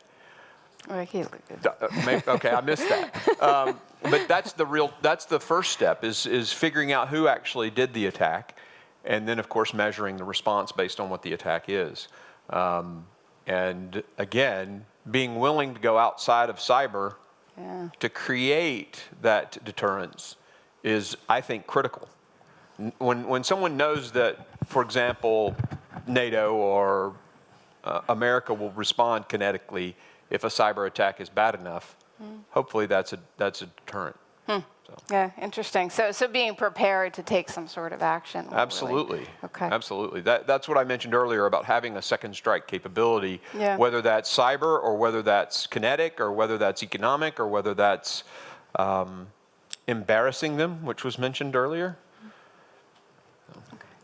So on that point, we have another poll, and also I'd like to again open it up to questions. If anybody after we're talking about elections, okay, great. So I'm going to throw up the poll first, and then we have a question over here. So on the topic of sanctions, and we do understand, right, there have to be multiple kinds of deterrent, multiple kinds of responses available, but sanctions themselves, what are the thoughts in the room about, are they going to be effective to help us stop or at least to deter some of the nation-state attacks? And while we're getting your responses, we've got a question over here. Laura Rosenberger from the German Marshall Fund. Congressman, you mentioned earlier Huawei as you were talking about some of the threats that we face. The president at the G20, following his meeting with Xi Jinping, just said that he's going to allow U.S. companies to continue to sell parts to Huawei. He's apparently now clarified that doesn't mean they're off the entities list yet, but they're going to be reviewing this in coming days. I'm just curious, I know that you've introduced a bill in Congress that would prevent sensitive tech transfer to China. Yep. Be curious for your reaction. For Eckhart, I'd be curious for your perspective from the industry, which I know has been really wrestling with this whole supply chain question. And Antonio, I'd be curious for your perspective from allies, who I know have been really trying to think about how to handle the Huawei issue seems that the president's message coming out of Osaka is a little bit confused, in my opinion. We've said Huawei is a national security threat. The president's message today seems to be that it's more of a bargaining chip, which is exactly what we've told our allies it's not. So I would just be curious for all of your reactions. Thanks. Thank you. And let's answer in the order that you had asked. So, okay, sure. so I'd have Mark, to go back Eckhart. and look at what the president said. I'm not sure. Oftentimes he uses generalities to create confidence in certain things when we turn around and do maybe things a little bit differently. And so I would have to go back and look specifically at what he said. In terms of my bill, we can't allow, when a company does business with China because of their company's involvement in the state, and the state's laws which say they can go and take from those companies whatever they want, that is in China's laws, we have to have confidence that when that company does business in China, a lot of things aren't happening. Number one, that military secrets and technology isn't being transferred to the PLA. But what about human rights? I mean, Google, when you do a deal with China, give us some assurances that the technology that's being used isn't going to be used against the Muslim population in eastern China. So there's lots of demands that we should be doing on those companies and in that technology transfer. Not just make sure technology doesn't get to the PLA. So. Okay, thank you. Eckhart. I would say this is just one part of a broader development we see. We regret, but nevertheless we have to adjust. And this is more or less in all major markets with the exception of the European Union. So this process of deglobalization, decoupling, you see more or less everywhere. We have concerns about some spare parts we cannot use any longer in China, for instance, coming from South Korea, and we have also debates on Huawei in the US. And my answer to that would be we should, politicians and the states should try, the international community should try to stop this deglobalization tendency, this decoupling by an international framework and regulation and treaties as good as possible.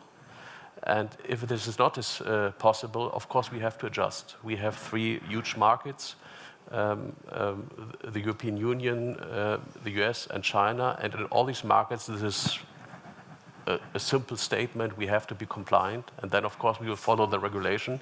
But at the end, if we have to develop every product more and more specific for the several markets, and we cannot benefit any longer from international supply chains, at the end the customer has to pay this. Higher prices, less products, less comfort, and maybe this could be an encouragement for politicians to avoid this as possible, but at the end we will have to adjust. We have to be compliant. Yeah, and the interconnectedness and the complexity of supply chains these days is really staggering. Yeah, to throw that way off with eliminating a whole country. At the end, no one has to win on that, or will win on that. I think at the end, if we see a tendency for more deglobalization, for a shrinking free trade, in a market system and also in non-market systems, at the end the customer has to pay. Nobody likes to pay more, do we? All right, Antonio, your thoughts, please. Well, it is no secret that the discussion on that started only recently, mainly out of the initiative of the US administration. I think it is a discussion that takes into consideration 3 potentially distinct issues. One is, of course, 5G technology, the next generation of communications technology. Another one is Huawei and/or components made in China. And the third one is China itself. The big elephant in the room is China itself. And to some extent, the conflation of these three issues creates a little bit of confusion in the strategic discussion on this. Let me just say that the decisions on the first element of this equation, that is telecommunications networks, is a national responsibility. So it is individual states that decides through tenders and specific processes what kind of technology to use in the future and who would be the vendor that would benefit from that. Of course, a degree of coordination is necessary precisely because of the nature of cyberspace and the fact that we are all connected, and this is a technology that increases the degree and intensity of connectivity. It is an area in which probably it is too late to have just a binary choice, either Huawei or not Huawei. Some countries have already decided to ban Huawei. Australia is probably the most spectacular case in point, but in Europe, I think the Czech Republic has gone down the same route. Other countries are already working with Huawei, also in Europe, and therefore it is extremely difficult to have a one-size-fits-all approach to this. Even the European Commission, that has marginally more regulatory authority than NATO, is struggling to come to terms with this. There is a process currently underway to assess the level of dependency on that. We use exactly the term supply chain security. Yeah. It is a trade-off between the way people put it is economic prosperity on the one hand and security on the other. And we know that security is by nature and definition a trade-off in this particular domain. And I think this is a moving target, and I think the conversation will continue for quite a while precisely because it's crucial. At the same time, decisions are being taken as we speak on national contracts that have to be allocated. This year and next year, I think a majority of EU member states will decide who to give responsibility for the 5G network. Yeah. Interestingly, and the planes coming over at the airports, there are a number of Huawei charging stations, and I didn't see anybody hesitating. They were just going up and going, oh, it's power. So they were plugging in. Yes, we have a question over here.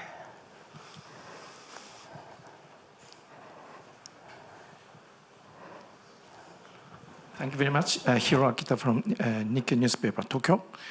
My follow-up question about the Huawei to a congressman. According to a report, President Trump said US companies can sell their equipment to Huawei. There is no great national emergency problem. So if this is, I know that we shouldn't overreact to his tweet or his remarks. It is not necessarily the policy. But my question is that if he really tried to delist Huawei from the list of national security concern, what would be the reaction of the Congress, and what can Congress could do to stop? Thank you. I'm certain that the president didn't mean that current laws that restrict the transfer of sensitive technology to China would be undone, right? So clearly he's talking about technology that does not have that national security threat, right? So, and he's talking about in one direction, from the United States to Huawei. He's not talking about Huawei to the United States. We still insist that our 5G networks, we're not allowing Huawei in. That is the key piece, because the 5G is the highway for the Trojan horse. And when you think of all the connected systems that will be running on those networks, healthcare, automated vehicles, aircraft, we have to do everything we can to protect the network. So again, I think this is non-sensitive technology going in one direction, not the other. Thank you. We're not super stoked on sanctions as being effective in this room, so that's an interesting set of feedback. And again, as I think as Antonio pointed out very rightly, is that they're not meant as going to be the only thing to use, but just really a tool in the toolbox. But interesting that we don't have a lot of faith, at least in this room right now, with sanctions. I think there was a question over here. Yes. Oh. Yeah, hi, I'm Kevin Jonkers with Deloitte. I work in cybersecurity, so there are a lot of investigations into these types of attacks, and I think one of the key problems we see is with attribution of some of these attacks. So I hear about sanctions and retaliation, deterrence, those type of things, but how do we think, or how does, I'm interested in NATO perspective mainly, I think, how do we how can we deal with the lack of a decent attribution or doubts about the attribution of a specific cyber attack in the future? Antonio, do you want to lead with that? Well, attribution is a complex process, especially as carried out by states. There is an element that is traditionally called forensics that can also be carried out by private actors. It is often carried out by private actors and companies. And it is very, very technical. There is a second level that is about assessing intent and motivation, and it is more an intelligence type of work that is carried out by intelligence agencies. And there is a third level that is the political public element that is going public about that. First of all, it is entirely possible to do attribution without going public. I mean, there are countries that already practice this by reaching out to the identified perpetrator and say, listen, we know that you did that, stop it, or we will take countermeasures to that effect. But of course, there is also an element of public attribution that has become more frequent recently. A number of states attributed NotPetya to Russia and WannaCry to North Korea last year. So that is not a secret that has happened. I think, yet again, attribution requires to some extent unveiling evidence, and that is a very, very difficult issue to do. But of course, there is also merit in just saying, you know, intelligence agencies tend to say, it is highly likely that the actor behind this is A, B, or C. It could be a state actor, it could be a state-sponsored actor. You mentioned APTs at the start of this conversation. APTs traditionally are state-sponsored actors. And there could be also non-state actors, including potentially terrorist groups or criminal gangs. And of course, depending on who you want to deter, you have also to calibrate your response in that particular domain.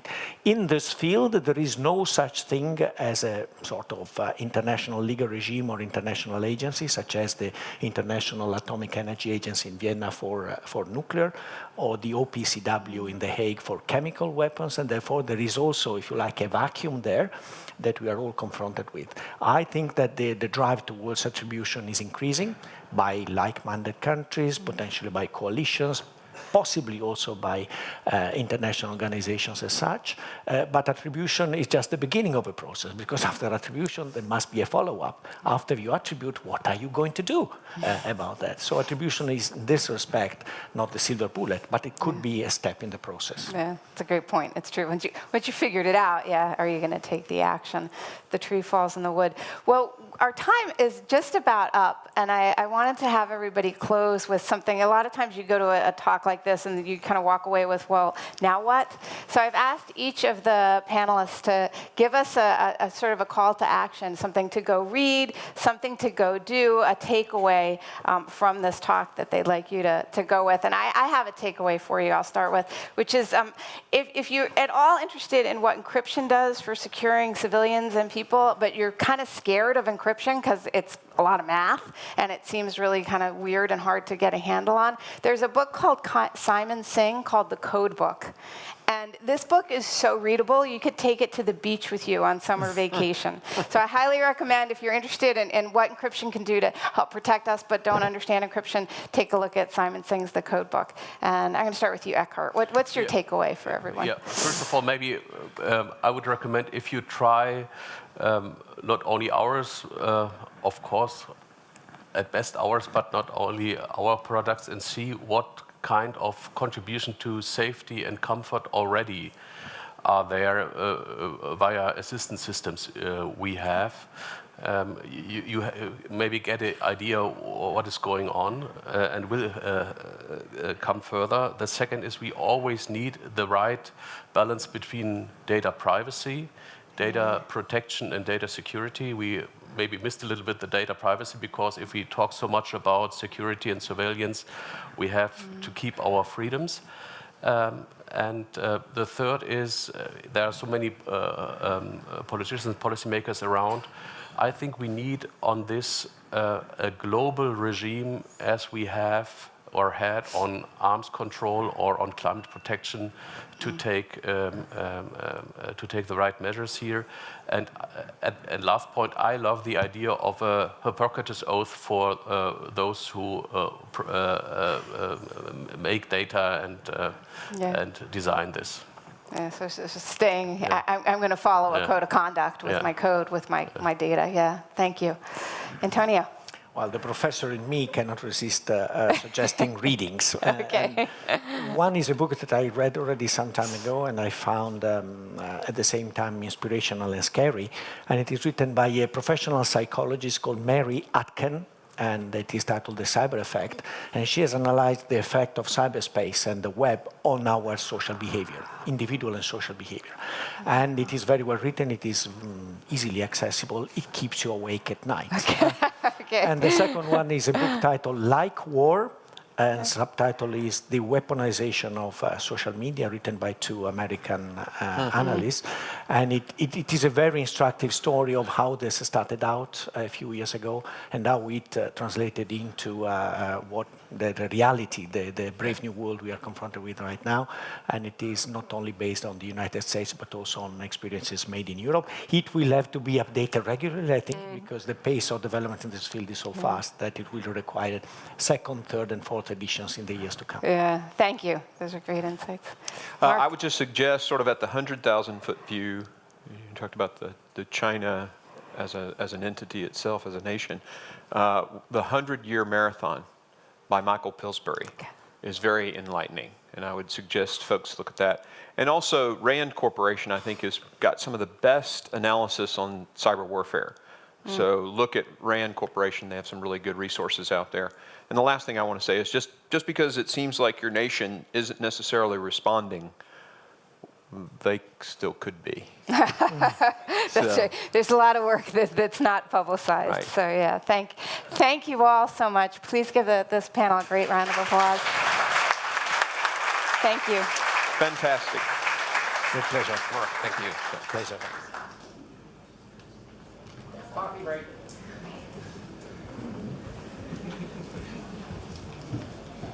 Ladies and gentlemen, please enjoy the coffee break. Thank you.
Ladies and gentlemen in the hallways and coffee break area, please return to the ballroom. The next session will begin momentarily.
And in the ballroom as well.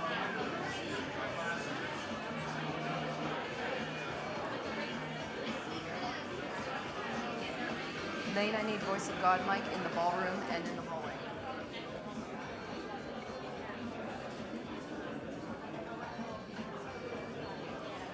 Zach, I need that voice of God mic to be working about. I need a voice of God.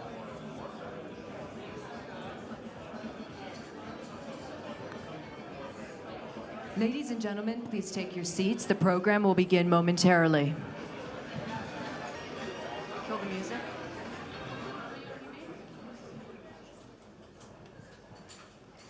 Ladies and gentlemen, please welcome U.S. Global AIDS Coordinator, Ambassador Deborah Birx.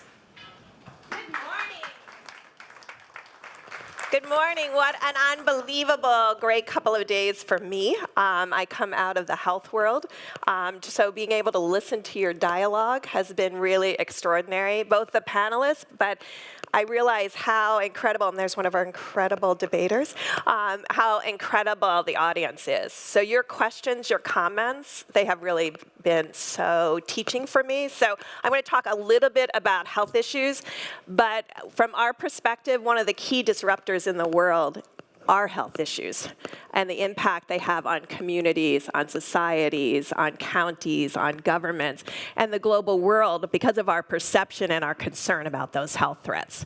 But I'm going to talk about the intersection of health with security, opportunity, that's the positive piece, and evolving demographics. But let me just pick up a minute from the brilliant debaters last night. Because when we talk about things that are fraying, there are things that we do together as a global community that have knit the US and Europe and Japan together in a unique way.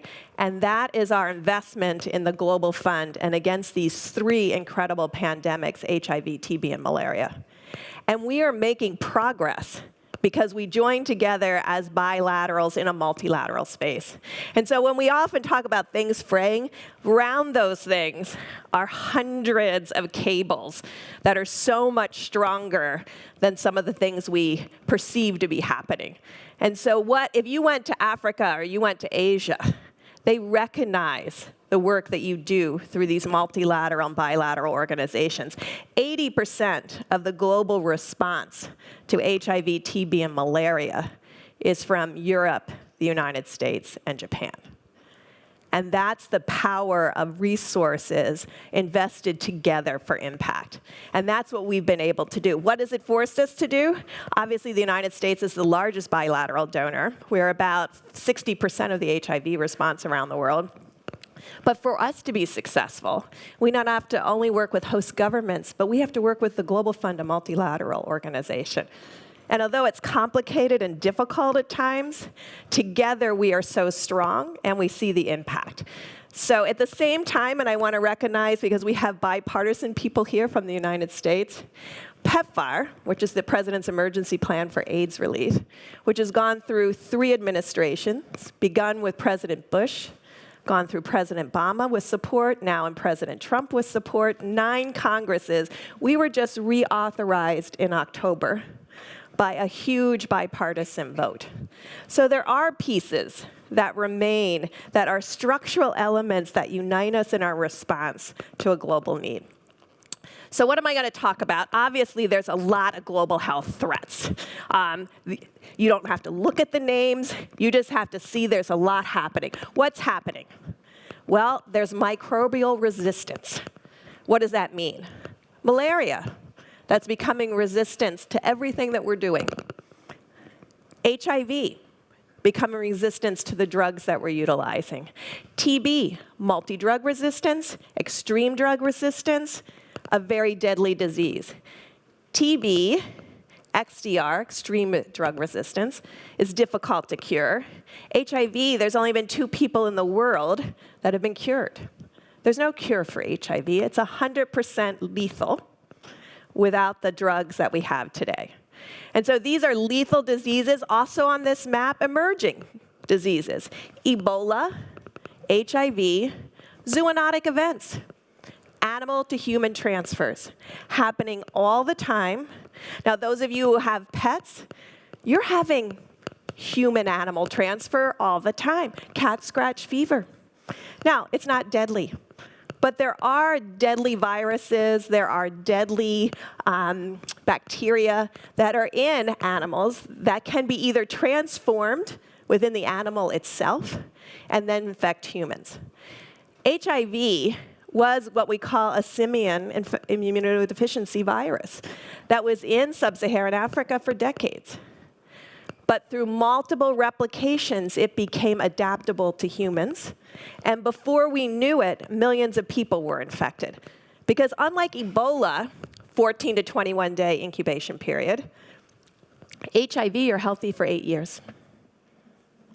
So you can be passing the virus to others for 8 years. So in order to have an effective response, you have to be able to reach people who perceive themselves to be well. That has been very difficult with young people and men. Men always think they're well until they're not. So this has been very difficult for us, and I'll go through some of that. Now, where does the insecurity and instability come in? As the instability and insecurity begins to move through sub-Saharan Africa into lower sub-Saharan Africa, that is when you hit Ebola.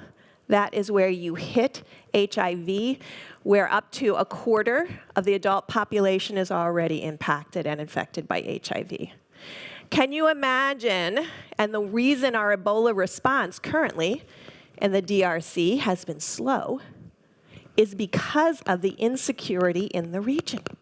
Now, fortunately, it's in a fairly less populated region of the DRC, but it's very close to borders that lead into very cosmopolitan areas in Rwanda and in Uganda.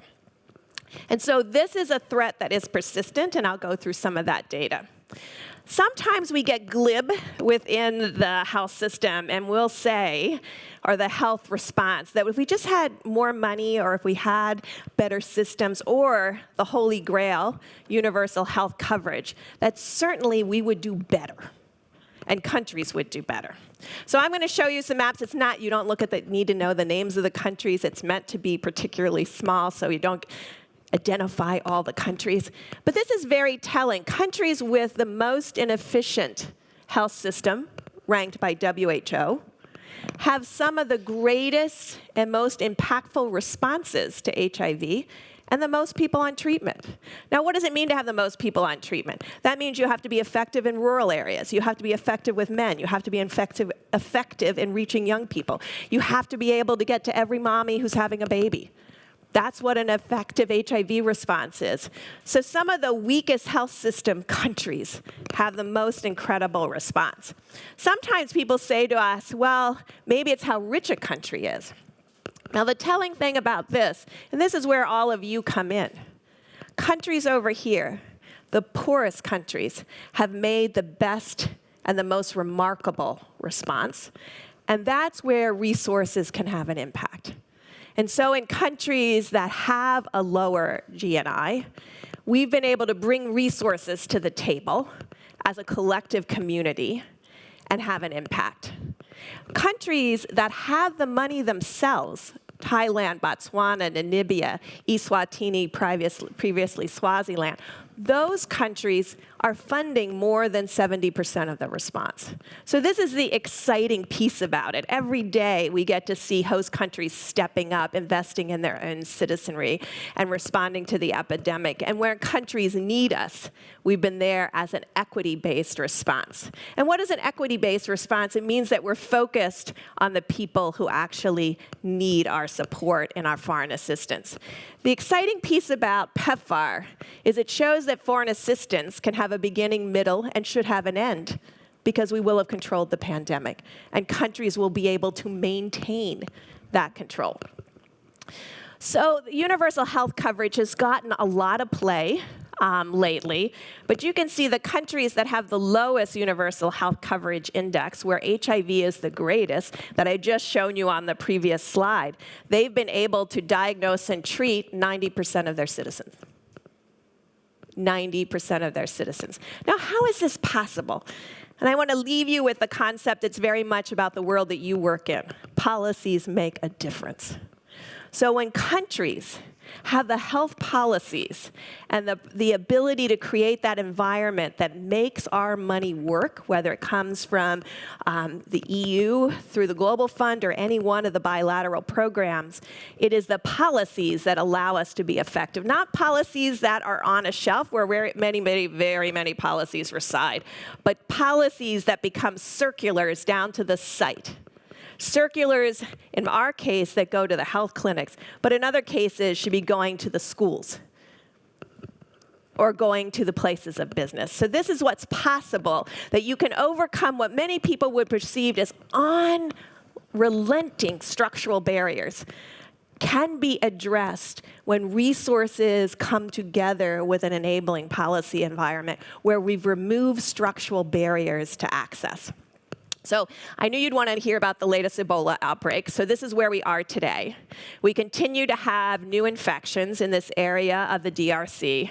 The last outbreak, remember, was in 3 countries, cost us $53 billion. Now imagine if we had had that $53 billion. Obviously, as a global community, we can mobilize resources, because we mobilized the Europeans, the Japanese, the United States, mobilized $53 billion to combat the last epidemic.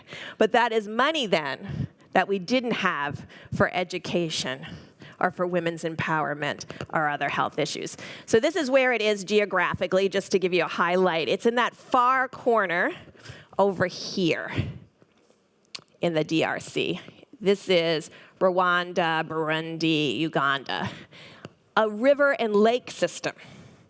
Very porous borders.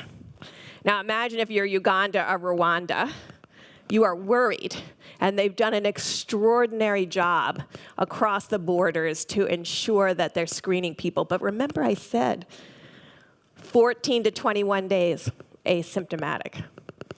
Imagine that you were exposed and now you're at Schiphol at day 14. That is a disruptor. That is what we're working to contain and to really, this is highly infectious. The virus is in 100% of your secretions when you're in the active phase. But remember, you're asymptomatic 14 to 21 days. You can be exposed and go anywhere. You will not show up that you have a fever. So these are the things that the global health community is working on collectively. This is HIV. And I wanted you to see where the burden of disease is. This is a cartogram that is by burden of disease. The darkness of the color is the prevalence of HIV. In many of these countries, the darkest countries, up to 25 to 30% of every adult in the country. In Swaziland, 50% of every woman over 30 is already HIV positive. So obviously, this is a huge disruptor. But through our collective work, we've been able to get 90% of all the women on treatment, and they're thriving, and they're not transmitting the virus to others. But the majority of the burden of the disease, 75%, resides in sub-Saharan Africa. So PEPFAR invests 95% of its resources into sub-Saharan Africa. And here's my last point. The continent of Africa is getting younger every day. These are the top 10, These are the top 10 countries with the lowest median age. All of them are in Africa. Niger is number 1, followed by Somalia. This is the rest of the globe. Some of us are older, including in this room. Median age, 18 in sub-Saharan Africa. So I think as a global community, as we're thinking about foreign policy, as we're thinking about these issues, are we thinking about the next generation in sub-Saharan Africa? Yes, they will be healthy because of already the investments that we are making together to achieve control of HIV, TB, and malaria by 2030. But will they be educated? Will they be employed?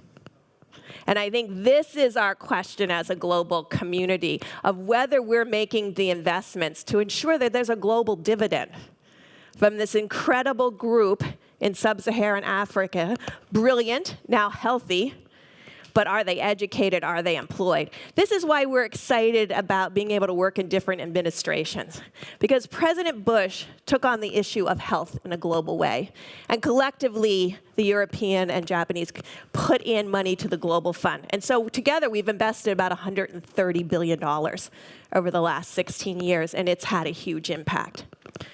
But what are we investing in a global community in education? It was a call to action by Mrs. Obama in the last administration. The importance of secondary education being critical for young women in particular, who are often removed from access of secondary education. And this administration is focused on, employment. What can we do for young women to empower them, to give them the educational ability to move forward the vocational training. And what I've been really excited about Ivanka Trump's program on this global women's initiative for development and prosperity is she's focused on the structural barriers that keep women from behind, where you have to have a male co-signer to get a loan for your business, where you can't have a bank account without a male, inheritance laws that skip the women. So in conclusion, I hope we see that it's not about how rich a country is or how effective they look on paper by these analyses by WHO on health systems, or whether they have high universal health coverage. It's the political will of those governments to develop the policies that allow everyone to have access, whether you're a young woman seeking out information about reproductive health, whether you're a young male who needs information about risk groups because you're part of a population that has sex with men and you need to know that information. Are they welcomed? And finally, it's how the community perceives you. Does the community and its people view the health system as effective and affordable? Structural barriers like fees that become both formal and informal fees keep 50% of the poor, keep 50% of the population, mostly the in poverty population, away from health centers. So this is the predictor of global health security. It's whether your community believes that they're going to get services when they go to the health center. And that's very different than bricks and mortars and human resources. So finally, HIV epidemic is growing in young women, particularly in sub-Saharan Africa. 4 young women are infected every year per 100. Over a decade, that means 40% of those young women are infected. That is what we're trying to combat. Every year they stay in school, you decrease their HIV risk, secondary school, by 1/3. And if they're employed, another 1/3. So that's how we intersect together. Health, education, opportunity. That is the answer to a lot of these global health security threats. Thank you.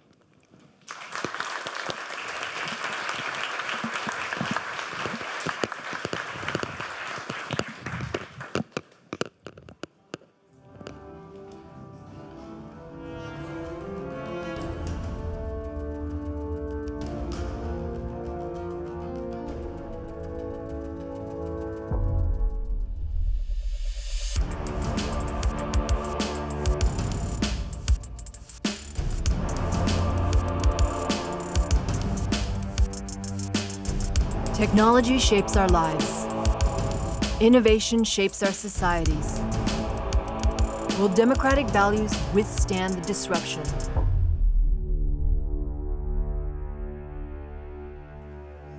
Ladies and gentlemen, please welcome the co-founder of Recode, Ms. Kara Swisher.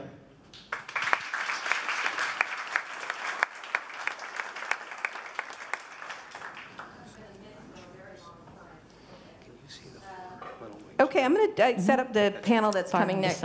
Can you hear me all? Okay, great. We have a great panel coming up next about digital things, and so I'm going to sort of set the table for some thoughts I want you to have, and I want the panel to have as they're starting to talk about this, and I'm going to sit down and listen. So I'm going to talk about 10 minutes about some stuff that I see. I ran a site called Recode, which is a pretty big tech site in the United States. I also wrote a weekly column for the New York Times about tech. And I've interviewed pretty much every tech leader, all of them, in fact, over the past 25 years covering Silicon Valley. So I'm going to give you some insights of things I think are happening now, especially in the context of the more global look at things around security, around where things are going. First thing I'd like you all to keep in mind, I'm going to talk about five things that I think are critical and the panel should debate. The first is an idea that I need you to keep in mind for the whole time that you're thinking about this whole thing, which is a thing that I say a lot, I repeat a lot, I'm hoping people will remember it a lot, which is that everything that can be digitized will be digitized. It's a really important concept, the idea that everything, jobs, people, your data, you yourself as a person is going to be digitized in some fashion. Almost everything can be digitized going forward, and it's a really important concept. People still think that there's a whole lot of stuff that humanity can do to control a lot of this digital stuff. Digital can digitize almost every job, almost every person, almost every act, movement, everything, government. So there's a couple of things that, if you keep that in mind to start with, let's go through a couple key trends that are going on with Silicon Valley right now, which is in the midst of a techlash. That's the expression they use in Silicon Valley. It's a group of people that had long been used to being sort of, I use the expression, licked up and down by fanboys. Today, they are not that way. They're in the midst of being seen as problems in the world, especially in Europe. It started in Europe, but it's a worldwide idea that tech maybe is not so much for the good as they are for more damaging. The first thing you have to keep in mind is a lot of this, one of the key parts of it is that there's been a real split between government and tech, which for very long had been much closer together than people realize. But the Snowden revelations in the United States, because most of these tech companies, when you think about the global tech world, except for China, most of the key tech companies are US-based. They're US companies. They were started in the US, including Amazon, Microsoft, Apple, Google, Facebook. Pretty much all of them are US-based, the key ones. The relationship between tech and the government was broken, not irretrievably, but very badly during the Snowden revelations. I think there had been a real lack of trust that was formed then, and I think that the discussions between and among tech and government broke down really severely during those times, and it set the table for a lot of what happened next in terms of tech relying on government and working with government on key issues, especially as tech became bigger and bigger and scaled in a way that I think has been unprecedented in the history of the human race. I'm going to talk about that size because I think one of the things that people don't realize is how big and how important tech is now as in terms of the global economy. Years ago, it used to be oil companies that were the top companies in the world. Now, the richest people, the absolute richest people, are tech people in the top 10 list. I think they occupy 7 of the 10 slots, and as of companies in terms of their valuation, they are at the top. Apple, Google, Facebook, all of them. The size is unprecedented, their reach is unprecedented, and their growth is unprecedented. And what's happened is we've created these companies which are largely ungovernable in the terms of size that they are. And they're also ungovernable by themselves. The scale, I think Facebook right now reaches 2.6 billion people. It's pretty much the entire globe that uses any kind of technology. And it's certainly, there's no reason why it doesn't reach tech companies reach every person on this planet. And so they're impossible to track, they're impossible to manage, and they're impossible to understand on where they're going. I think I just interviewed the CEO of YouTube. I think it's some number that's just an astonishing number in terms of videos that are uploaded every day if you want to understand the difficulty of governing these kind of things. They've created essentially what are nation states. I tend to try to look at them as cities. I think them more as cities. The problem is they run these massive cities and they have decided to take rents from everybody and take all the money and suck all the money out of the system, but they decline to provide police, garbage, water, street signs, pretty much anything. And in terms of being responsible for them, and they don't think they're responsible for these things and tend to offload them by saying they're benign platforms, when in fact they are running massive cities without any control. I don't know how many of you saw a movie called The Purge. It was really popular in the United States because it's an appalling movie. And that's what they're doing. It's The Purge every day on the internet, essentially. And it's been helped by the fact that there's been a lack of regulation by anybody, including Europe, even though there's GDPR. It's a really small drop in the bucket in terms of any kind of significant regulation that other industries have to endure. I'm not always a proponent of regulation, in fact, not very much, but at the same time, most industries do benefit from smart regulation and smart controls and smart citizens that are involved in the management of these large companies. But for the most part, in the United States, most of these companies, there is no national privacy legislation. There is one coming online from California that they're trying to water down. There's 10 other ones in states across the United States where these companies would be more significantly affected. But in general, there's no privacy legislation. In fact, most tech companies are protected under a law that was passed a long time ago, which I covered when I was at the Washington Post, called the Communications Decency Act. It's called Section 230. It gives them enormous immunity on their platforms. There's no legal recourse to deal with these companies. They cannot be sued. At the same time, because of lack of regulation. These companies and the people who run these companies cannot be fired. I think most people do not realize this, but there is no way to fire Mark Zuckerberg except if he fires himself, which creates a real problem of lack of accountability of him for anything. Mark spends a lot of time, he's a lovely guy, he's really earnest, he tries really hard. He spends a lot of time blaming everybody else for his problems when he himself invented the entire thing, and putting off responsibility, and which is a real trend among tech executives these days. Not everyone, not Apple's Tim Cook, but for example, they spend a lot of time taking all the benefits and abrogating all the responsibility to someone else when they in fact created the problem. That's not to say this hasn't happened everywhere else, chemicals, things like that, every other industry. But they have no accountability and no responsibility, and there's no reason for them to be responsible. A lot of time they spend, when I write about them pretty toughly in the New York Times, I often get a call from some of the world's most powerful and rich people telling them I'm mean to them, which is, I don't care. They should call their mama if they want someone to be nice to them. So I think it's a real problem because mentally they feel like they're victims, even though they are the victimizers of this world. And they're not terrible people is the worst part.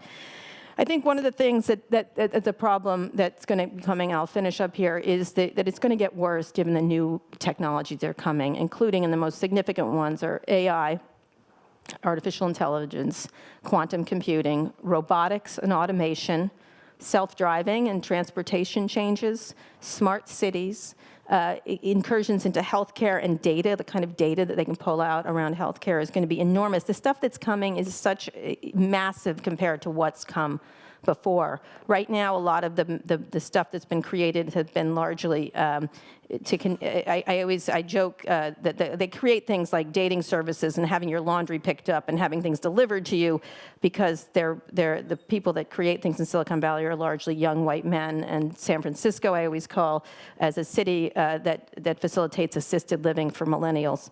But there's a lack of competition, therefore a lack of innovation. I think the real important part is how big these companies have become. There's a lack of competition among them. There hasn't been a new social network since 2012, which was Snapchat, which Facebook uses for its product development. Essentially, Evan Spiegel is the chief product officer of Facebook at this point, because they can't come up with their own fresh ideas, except for disrupting the global currency system, which should be an interesting thing to watch.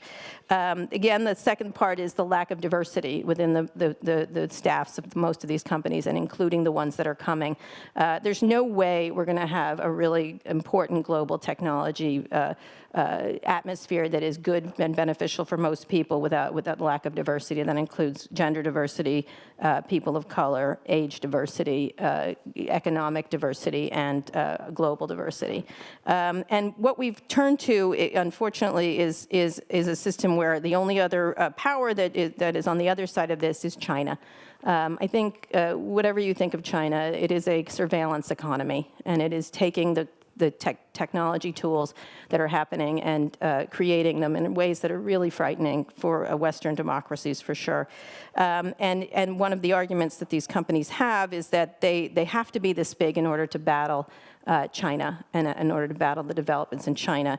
Mark Zuckerberg, in an interview, said that to me, and I called it the Xi or me argument, meaning I have a choice between Xi and Mark Zuckerberg, neither of which I want to pick.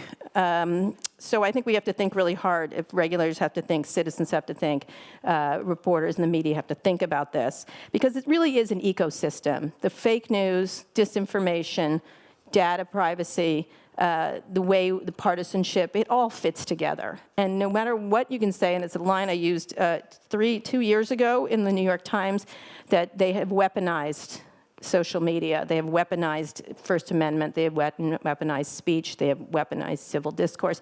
Everyone went crazy at the time. At the time when I said it, and in fact, as much as I like to be right, I really was right in that case.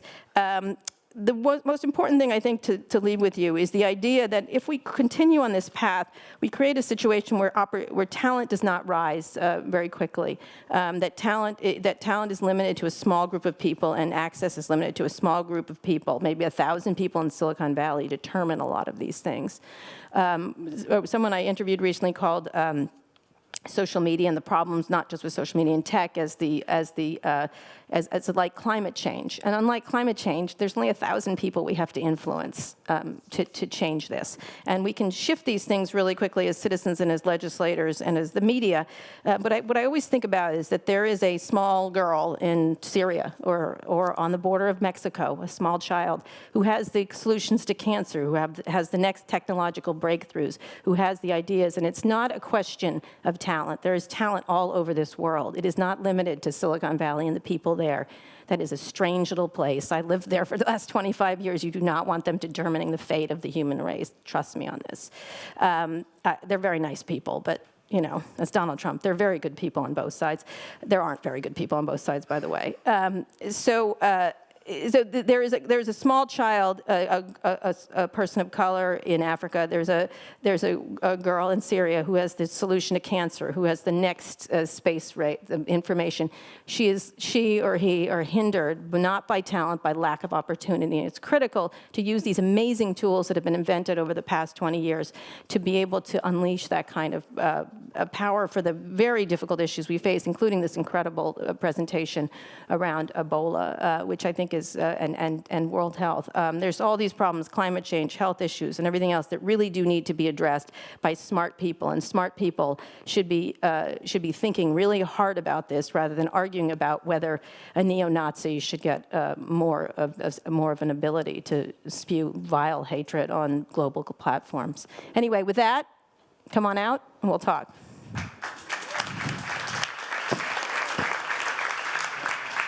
Okay. Ladies and gentlemen, please welcome Senior Fellow and Director of the Digital Innovation Democracy Initiative at the German Marshall Fund, Ambassador Karen Kornblue.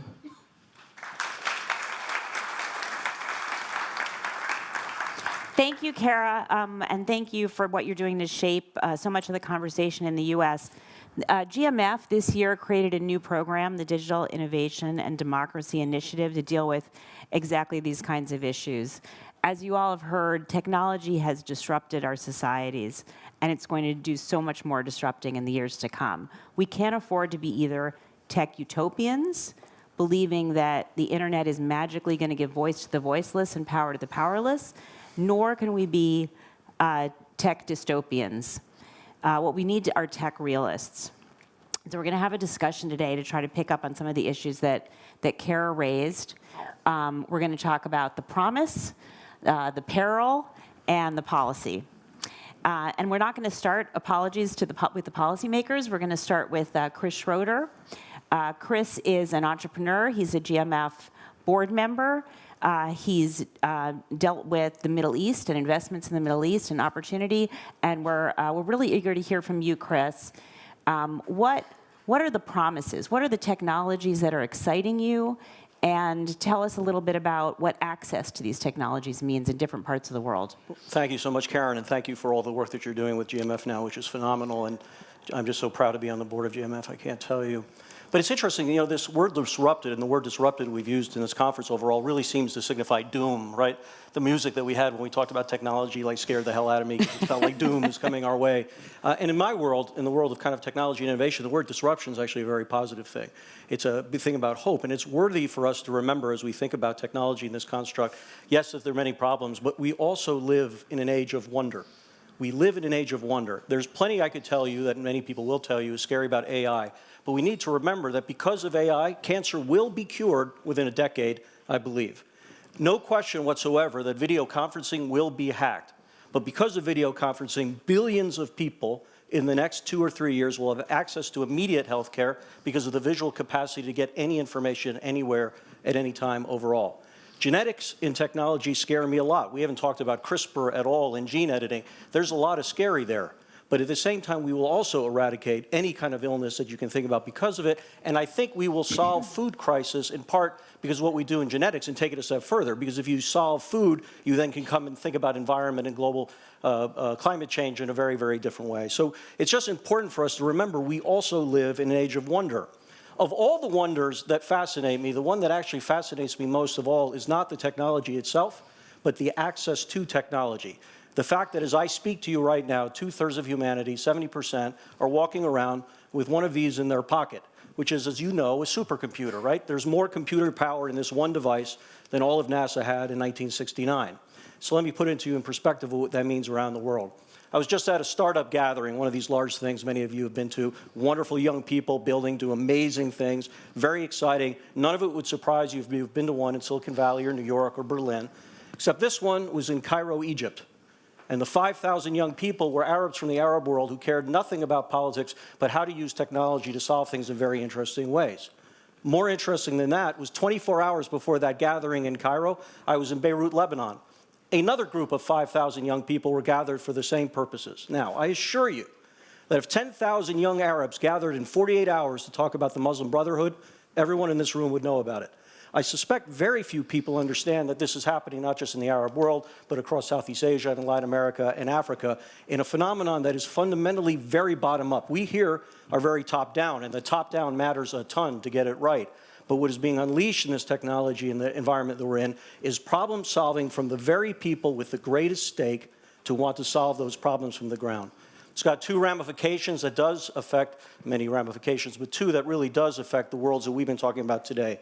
One, that for the history since World War II, to make it in global technology has meant to either make it in or sell it to the West. It is our domain collectively here in this room. Now it is being dispersed everywhere. China we've talked about, but it's not just China. Billions of dollars of wealth are being created in Indonesia, and Egypt, and Brazil, and all over the world now, creating different kinds of looks at innovation and ways to solve problems in, I think, very powerful ways. Secondly, having said that, I am astounded, particularly in the last year as I travel the world, that as I go look at these young entrepreneurs, every one of them who used to ask me, who do I know in Silicon Valley, now asks me, who do I know in China? Because China has been showing up in a way that Western investors and Western companies really have not been. And one of the things that the entrepreneurs say to me uniformly is China never tries to make us into a Western company, ever. You guys show up from Silicon Valley or whatever, and you're like, you have to become us. China shows up, because they'd been an emerging market not long ago, and tells these innovators, you innovate on your terms and we will support you. And by the way, if you're good, we may even open our market to you. It's a very different, interesting dynamic.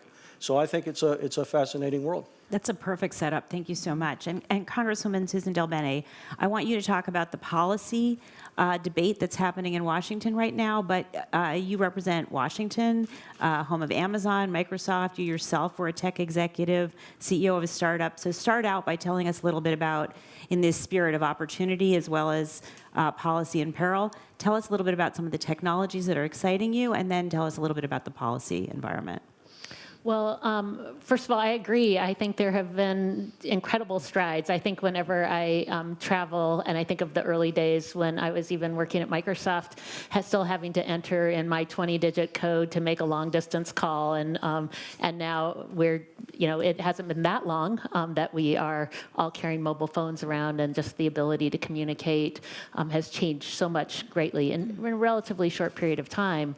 But the ability to exchange information and for people to access information they could never access before, the impact it's had in so many sectors. And I think one thing we should always remember when we're talking about technology is we talk about it as if it's separate industry, and it had been traditionally, but technology is foundational. It's part of every industry. It impacts every scenario we can talk about. And so I think it's important when we are looking at opportunity, we realize the impact it's had in so many different sectors, but when we're talking about policy, that we also realize we need to be talking about it in so many different ways. From a policy standpoint, we have a lot of policies that were put in place based on a way the world worked decades ago. Labor policy, even tax policy. When we talk about issues today, when we talk about things, we're talking about transportation and infrastructure, technology has had a huge impact, but policy hasn't kept up. Even in places where it's been less controversial, we haven't kept up because we haven't really been willing to make those big changes to rethink fundamentally how policy might need to change because the world works differently. And because it's hard, policy isn't fast, it's hard. And I think because there's a hesitancy from folks to make a change when, one, they don't understand the issues or what the implication of issues are. I think policymakers are more conservative in that way in terms of not wanting to make change quickly and maybe not understanding. The great opportunity here, at least when I look at it from a US perspective, is these aren't partisan issues. These are actually issues that I think have huge opportunity for folks to come together on if we will start down that path. But the most fundamental place we need to start, I think, is in privacy, because I do think privacy policy really sets the stage in so many areas. And we need a federal privacy policy so that people know their data is protected and that they're in control of their data. And that is a place I've put forward legislation there. That's a place where we're still behind in the conversation and in moving legislation, because it is like an onion, right? We have those core policies we need to put in place and expand from there. And if don't have those core policies in place, it's going to be even harder for us to do that next wave and adapt as we see new technologies and new innovations interrupt what's happening. So this is going to be it needs to be a priority and a big focus so that we can not only catch up, but we can be forward-looking. And Marietje Schaake, you're a member of the European Parliament. You have been for some time. You've been a leader in terms of thinking about tech policy. What do you think of when you hear us Americans talk about the hesitancy? You've talked about global norms. How do you see Europe's role in this debate, and where do you think the policy needs to go? Yeah, so thank you very much. I wanted to build also on what Kara said when she said that everything is going to be digitized. And so if we take that as a starting point, which I agree with, and if we then look back and see how digitization has almost always meant privatization, and that on the other hand, technology is not neutral. It is designed with a certain purpose in mind, for example, efficiency, more profit, or other kinds of goals. It has not been built with democracy in mind. So I think it is really important that we look at how governance of technology is already happening, even if it is not done by governments. And I'm afraid that it's not so much conservatism in policymakers that has held them back in making laws and regulating. But there's been a concerted effort, and I've spoken to as many lobbyists as Kara has interviewed CEOs, I'm afraid, who have convinced lawmakers that by regulating technology, they would stifle innovation or inspire the Chinese to also take measures to, for example, censor people or whatnot. So to kind of equate governance in the rule of law-based system in the democratic world with governance by authoritarian regimes, which I think is a completely false equivalence, but it's been told to us a number of times, and I think it has actually worked. I think there was for a while the promise or the myth, as I see it, that technology could make democracy go viral and that any intervention would actually hinder this promise. So now fast forward, even Mark Zuckerberg is talking about regulation, but I think we're in a very unsophisticated kind of debate about regulation. It's almost like, do we like or dislike regulation? But as a lawmaker, that doesn't mean anything. We need to get deeper into the discussion about what are we regulating for? What are the kinds of core principles that we do not want to see disrupted? And I think in Europe, also hopefully in the United States, there's a couple of principles that are not that controversial. Fair competition being one of them, but also the right to privacy and data protection, also for security purposes, freedom of expression, non-discrimination, the presumption of innocence, and notions of redress for individuals if they've been mistreated. So if we look at these core principles, then we have to ask ourselves, do we want governments to put in place regulations through a democratic process, or do we allow the vacuum to be filled by companies themselves? And that's why I don't agree with what Kara said. I don't think technology is ungovernable, or that these companies are ungovernable. I think we have a primary choice to make about who do we think should be the ones governing them. Do we think it should be done in the boardroom with the shareholders in mind? Do we think it should be an extension of agency of authoritarian regimes who are going to use technology to enhance their ability to repress mass and control? Or do we think that there's one fundamental thing that should not be disrupted, and that is the rule of law? And after a lot of thinking, that is where I think we need to focus. And so if we see that technology is not neutral, that digitization often means privatization, and that these companies, by building new technologies, are essentially governing the world we live in because it is so foundational, then I think we really have to indeed go back to those core principles that you also mentioned, this model of an onion and then expand it out. But we have no time to lose. So I'll leave it there, but I'm excited about the opportunities, but let us please not be naive about the very fundamental disruption that could also go to the core of the liberties and human rights that have given our people the freedom and the quality of life that we need to cherish. You've put a lot on the table, and I want to get back into the specifics of policy. I don't think they're ungovernable. I think they can't govern. I don't think it's ungovernable. I think they can't govern themselves. Oh, well, then we fully agree. Yes. Yeah. I think they're incompetent to the task, and they don't want to. They don't want to, I think, because their drivers, their motives are very different as well. They have shareholder motives. That's They're right. also highly uneducated about most societal things. I did a whole column about the fact that I wish Mark Zuckerberg had taken one humanities course before he left Harvard, but he didn't. And so we're stuck with that. And so we have someone who has very little background in anything, and he's trying his hardest to learn. But it's the same thing with most tech leaders who are, for example, giving all their money away. They're deciding issues around education. They're deciding issues around whether we should go to space. This is all done by private people. And frankly, I think we should just tax them and let the government figure that out rather than having Mark Zuckerberg give us education policy. Welcome to Europe. I think we don't disagree here. No, you know what I mean? I that's think perfectly taxation fine. and the correct taxation of these companies is Yeah. correct. So, but I think it's totally governable, just the way chemical companies are Wall Street. It's difficult, but it should be done with people with accountability. Exactly. That's my issue. Yeah, So, I so agree. while we're on this, let me just dig in for a little bit, and then I'll turn to civil society and agree. One of the things that's on the table in Europe is the e-commerce directive. And Kara had talked about Section 230, which is the limited liability for internet companies. There's a lot of talk that its days are numbered in Europe.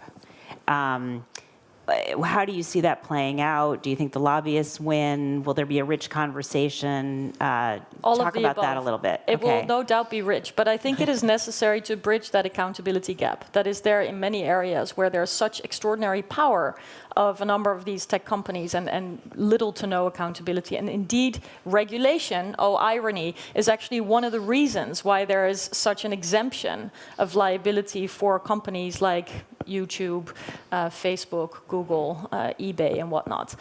And so step by step, what we see are exemptions to the exemption, which is kind of ironic, but for example, in the takedown of terrorist content, in the tackling of fake news and disinformation, in dealing with issues like copyright protected material, there are constantly ad hoc responsibilities piled onto these platforms. So they do take down content, they do demote certain kinds of hateful content that may not cross the border of the law, but that are still considered harmful even by the community standards of these platforms themselves. So de facto, even if it is not by law at the moment, these companies are doing more and more what you could consider editorial interventions of content or otherwise moderating their users' uploads.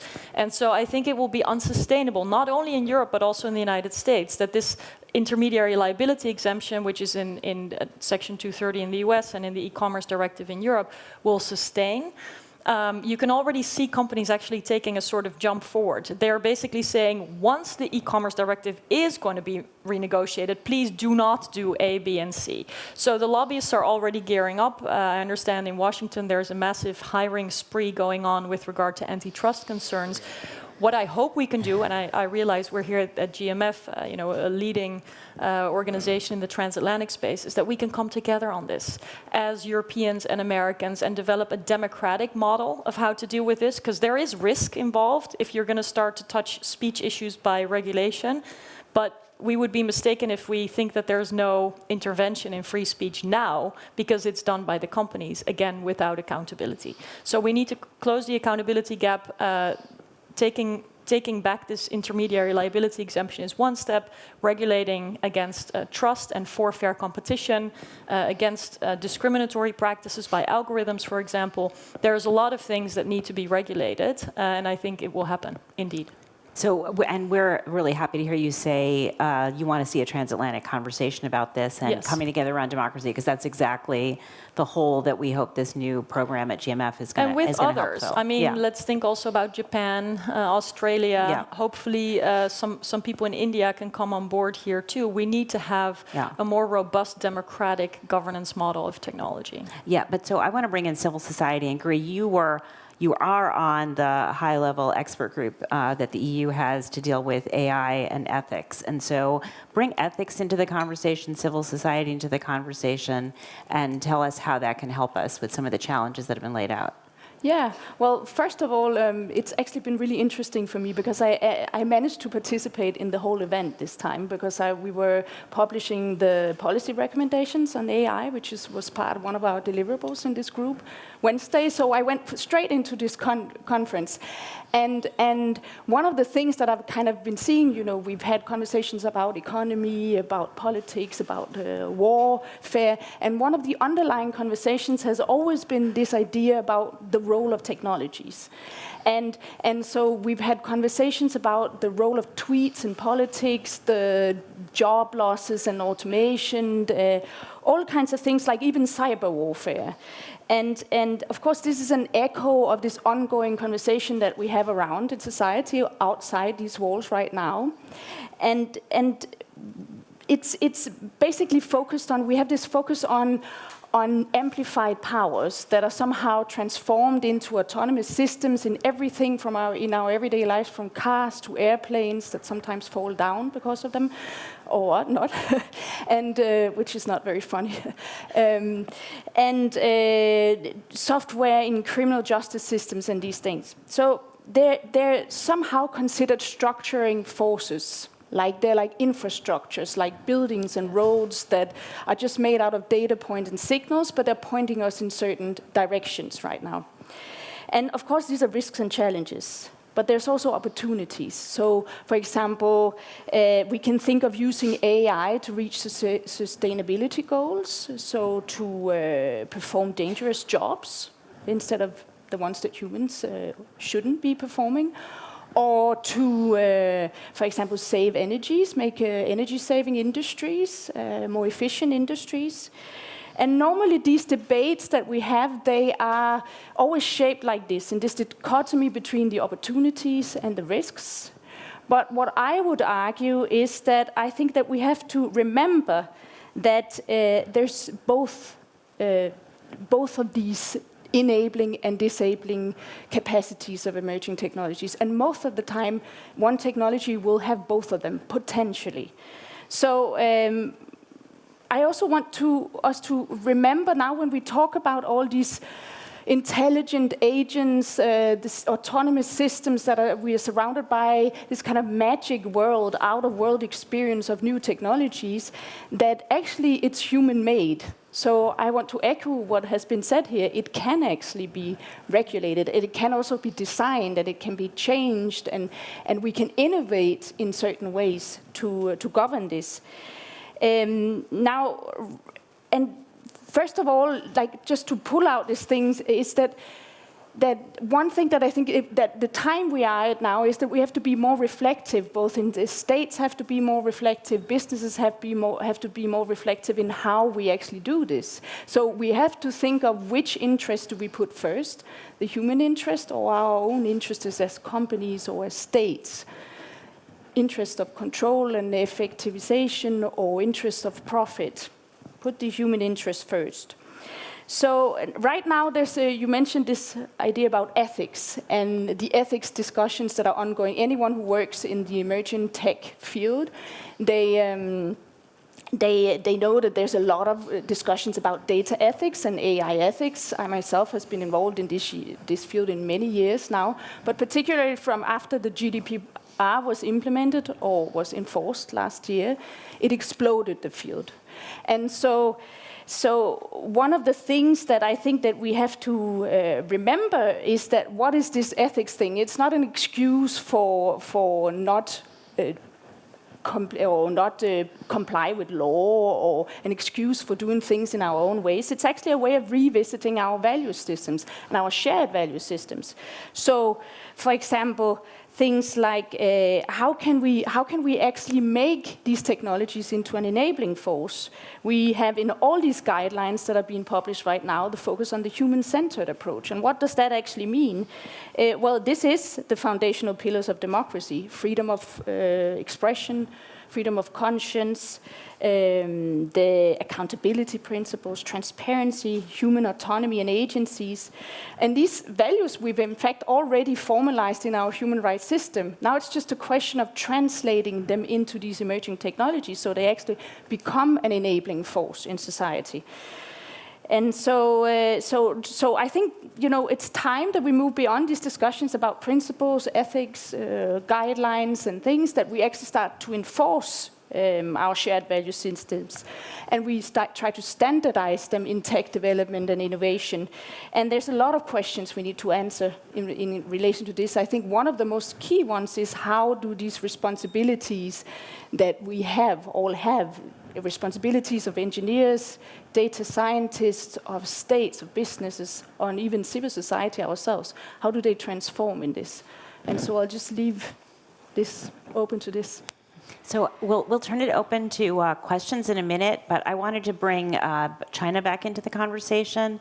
And Congresswoman, as Kara said, the tech companies are saying if you apply any ethics to us, any guardrails, especially antitrust, you're opening the door for Chinese tech giants to dominate. How do you think about this question about our companies, many of these are U.S. companies, vis-a-vis China, and setting up guardrails? First of all, I think you can have appropriate regulatory environment and support innovation. I don't think it's an either or. Clearly, there are going to be folks who push and care about their business model and their business model succeeding, and our job as legislators is to make sure that we are putting all the right interests up front and not necessarily trying to promote a particular business model, but promote the ability of technology and innovation to help solve problems, for there to be a thriving competitive environment, but also to make sure we're putting the interests of people up front. And that's why I think privacy is so key, because giving people control of their information is key to a lot of scenarios. You can have innovation, but I can still understand whether I want to participate in that or not to some degree, and that's going to be important for us to establish from a policy standpoint. But I actually think, too, when I look at folks, some folks would like to see decisions being made and know what the rules of the road are, so they aren't trying to make decisions or, frankly, be responsible for those decisions. And so when we're talking about how technologies are used, I actually think there are a lot of folks from small startup businesses to larger businesses who would like someone to establish some rules of the road so they aren't trying to make those decisions themselves. And so we have that opportunity to do that in policy and to balance, but we're not even really starting. Yeah. I think, yeah. Antitrust thing, yeah. Because I just did interviews with all the top people at our code conference. They all don't want antitrust. But I don't know what Susan thinks. Really? Yeah, it's shocking. Trust us is pretty much their argument. There has been no industry that has not benefited from the breakup of large companies. And the way we beat China, look, we don't want to be in an arms race with China over facial recognition. That's not a war we want to win. Let them do that in their country if they want to do that. What we should do is put appropriate guardrails around facial recognition. Even the company that is in charge of all the things that police wear, all the video, doesn't believe in facial recognition, is asking people not to use it. I mean, the company that makes money from it understands the problem. But when you break up companies, it creates, the only way we're going to beat, say, a system like a surveillance economy like China is through competition. That's the only way. That's how innovation happens, through competition. That the minute you pull YouTube off of Google, the people at YouTube will come up with a new search engine that might be better, perhaps. They might do that. People at Google might come up with a video service that doesn't lead directly to neo-Nazis or pedophiles. Like, that's the kind of thing that's going to help us is break up, not necessarily break up, but appropriate regulation, which might include breakup, because that leads to competition, and that's where we will win. That's the only way Western democracies can win, is by intense competition. That's why most of everything was created in competitive environments. And I think, Susan, I don't know what you think, what happened around Microsoft, I think benefited Microsoft itself, and I think it benefited the entire information economy to have that wrangling with the government in the way it did. And I think it didn't break it up, but it certainly put it on notice about practices that were happening. And then secondly, what you were talking about around ethics, one of the things I like to think about is when you have a more competitive environment, you have a more diverse group of people. And one of the things another thing I always try to get through to people in Silicon Valley is, imagine what you're making as a group of people is an episode of Black Mirror. And if you could think of it as an episode of Black Mirror, don't make that thing. If you think about it that way, but think really hard about how you're developing it before you develop it. And so I think in a competitive, diverse, innovative environment, wonderful things happen. And I trust entrepreneurs more than anything. I don't trust large companies to make great decisions. They never do. They can't, because these people are billionaires, and they live in these little worlds where they go from the plane to their kombucha stand to their giant homes, and they are never going to understand the problems of most people in the world. So can I also add that this is a international issue, and so we talk about domestic policies a lot of times, and if we don't have a good position on what our domestic policies are, it's hard for us to opine on what the international standards should be. But if we're not on the table collectively looking at what those international standards are, they are going to be defined, and China would be another one to help define those and create those. So I think it's critically important that we're engaged involved. That's why I think the policies we make and the decisions we make in the United States are also critical for us to being an effective player internationally and responding to China. So, yeah. So I want to let all of you respond to this, but I want to bring in some people from the audience, and you have your hand up, so please go ahead. Hi, thank you. I'm Kevin Barron. I'm the executive editor of Defense One. So we're a national security news site. We cover technology through the national security lens, and so that's how I've been listening to the conversation. I hear the common thread is trust, and trust in who decides the rules going forward, and that it's time to kind of get there. But there's lots of different versions of this that I'm hearing. So it's either the companies should make the rules, or the companies can't be trusted and shouldn't make the rules. Government should make the rules, or they shouldn't, or some version of it thereof. Americans, international.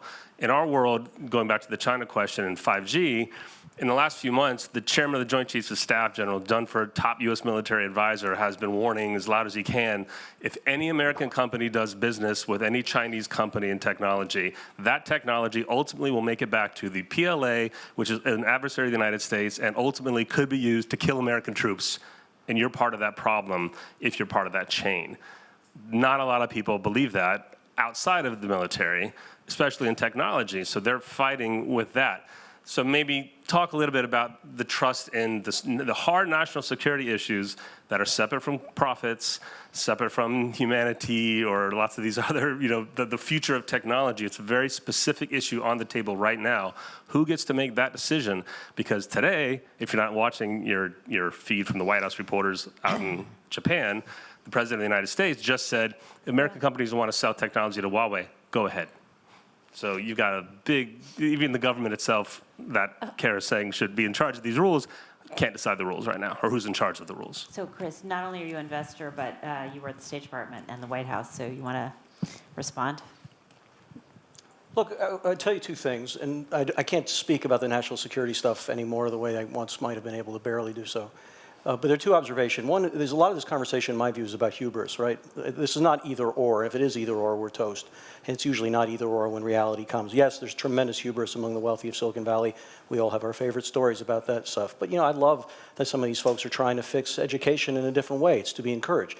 Maybe it will need some regulation, maybe it'll need some pushback. But let us not forget that there's hubris in government as well, right? I mean, I'm from Washington, D.C. If you think that the government has solved public education in Washington, D.C., come visit, and I'll tour you to some of the groups that I work with overall. Let's just say there's more that could be done, all right? So the hubris has to be counteracted, but it leads me to the second point, which I think goes a little bit into national security as well, which is it's a co-authorship where interesting stuff happens. And to presume that it's an adversarial conversation, I think, is a misstep. And let me give you two really interesting examples, which I never would have thought that's sort of related to security, will absolutely be related to security, but is more in my worlds right now. And that is, if you were to say what two countries have the most innovative laws and regulations, both for protection and allowing innovation in financial technology, what countries would you guess? And I think you might be surprised to hear that they are Brazil and Indonesia. Now, how is this possible? Like, these are not places where I think there'd be this kind of a thing. In fact, it was a tremendous amount of co-authorship between the business community, the public community, and the government, because there, in fact, were shared interests in what they were trying to do.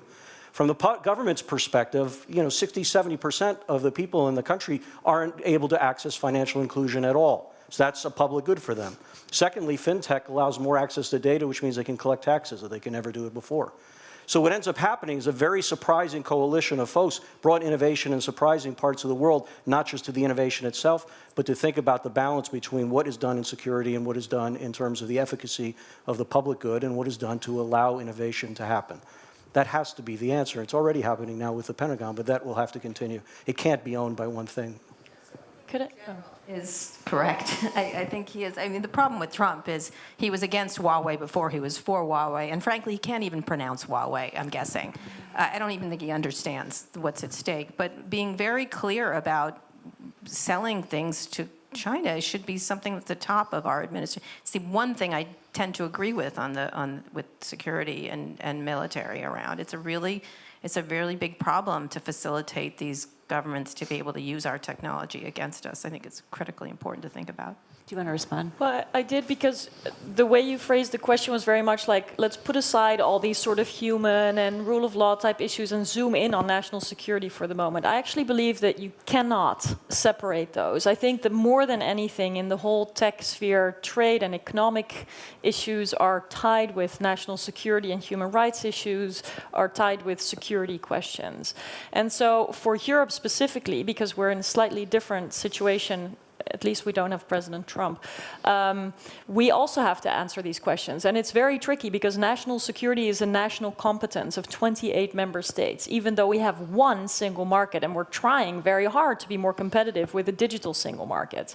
And also, we have telecoms rules, but not the joint auctioning of spectrum. So if you think about 5G and all the new questions that leads to, this is also decided on the national level. So the whole question about national security really prompts Europe to think much more about, can it operate as a geopolitical player? Can it tie these trade concerns with national security concerns as well as human rights concerns? And I think it's one of the priorities that we have to answer. And I don't see enough sense of urgency in Europe when it comes to the challenges that are coming from China. In fact, the opposite, because President Trump has been so destructive to the transatlantic relation with his administration, it has actually driven some people in Europe comfortably to be in the middle between the US and China, or to even kind of see advantages in working more closely with China, taking more investments, for example, working on a number of developments there. So again, here, I hope we can have a comprehensive transatlantic relation, because I think it's also a good way to engage more people in the discussion, because some of them simply think, well, national security is not my thing, even though economic prosperity, human rights are their thing. And in my opinion, it's in fact one and the same. That's terrific. So we have time for a few more questions. We have one here.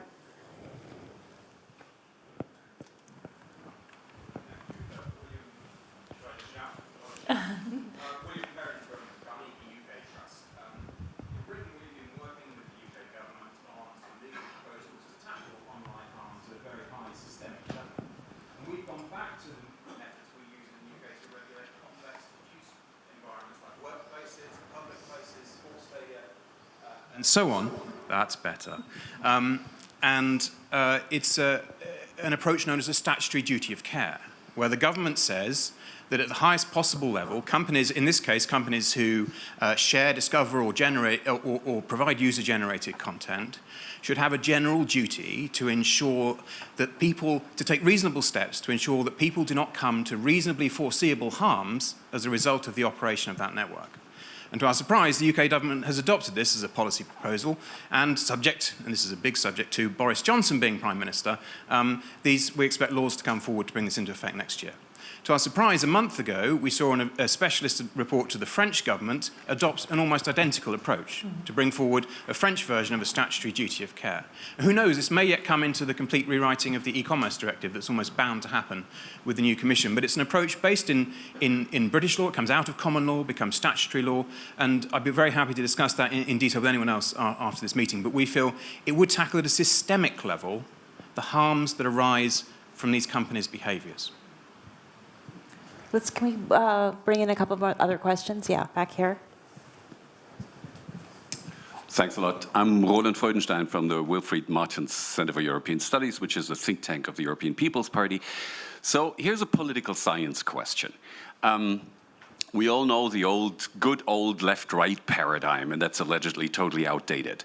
We have, in the last 10 years, seen the open versus closed paradigm. You know, the global versus the local, or the liberals versus the national populists, people from anywhere, people from somewhere. When we look at these questions of the digital world, competition, freedom of expression, presumption of innocence, privacy, and to strike the right balance between them, do we need completely new paradigms? Does this fit into either the left-right or the open-closed? When I listen to Kara's eloquent j'accuse against Silicon Valley, I couldn't even place this on the open versus closed scale that we've developed over the last 10 years. So here's to whom it may concern. I mean, which kind of paradigms do we have to use in the future? Very philosophical. Entirely new ones, because if you think this whole left-right thing in the United States, the idea that these companies are attacking conservatives, I mean, that's a Ted Cruz fever dream with a little Anthony Scaramucci nuttiness mixed in. It's just not true. You know, they don't have politics. I don't know if Chris or Susan, they are less political than you think. They have almost no politics. I'd say their politics are libertarian light, which is because they never studied libertarianism in college. Also, they don't even understand it. And so if you think they have political bents, that's not what it is at all. It is so haphazard and so ill thought out and so uninteresting to them that I think that we need entirely new ways to look at it. Because as Susan said, I think quite correctly, we're operating on laws that existed before cell phones. Like, you know, every time I talk to some legislators, and believe me, there's tons of smart ones like Susan in the United States. The only reason I focus on the United States is because these are US companies that are doing most of the damage, is because literally, I often, when I meet with some legislators, I'm like, you know, the internet, the kids love it. Like, it's astonishing how much we're being governed by old rules versus new ones. And so we have to be creative in how we think about them, about how we think about this stuff going forward, or else we're going to create a giant mess and do all the wrong regulations and hinder innovation and allow the rise of authoritarian regimes running these things. So. And that's also why it's an opportunity, because the opportunity is that it's not a political, you know, left versus right issue. I think we have a huge educational burden. You know, I think that is part of my responsibility as a legislator, is to help my colleagues at least be able to think about these issues more deeply, understand them, because I think a big challenge that we have in moving forward is people just don't want to do anything when they don't understand it, because there's, you know, you feel like, gosh, I can't take a position because I don't get it, so I'll just kind of stand in the background and wait. And we've been waiting a long time.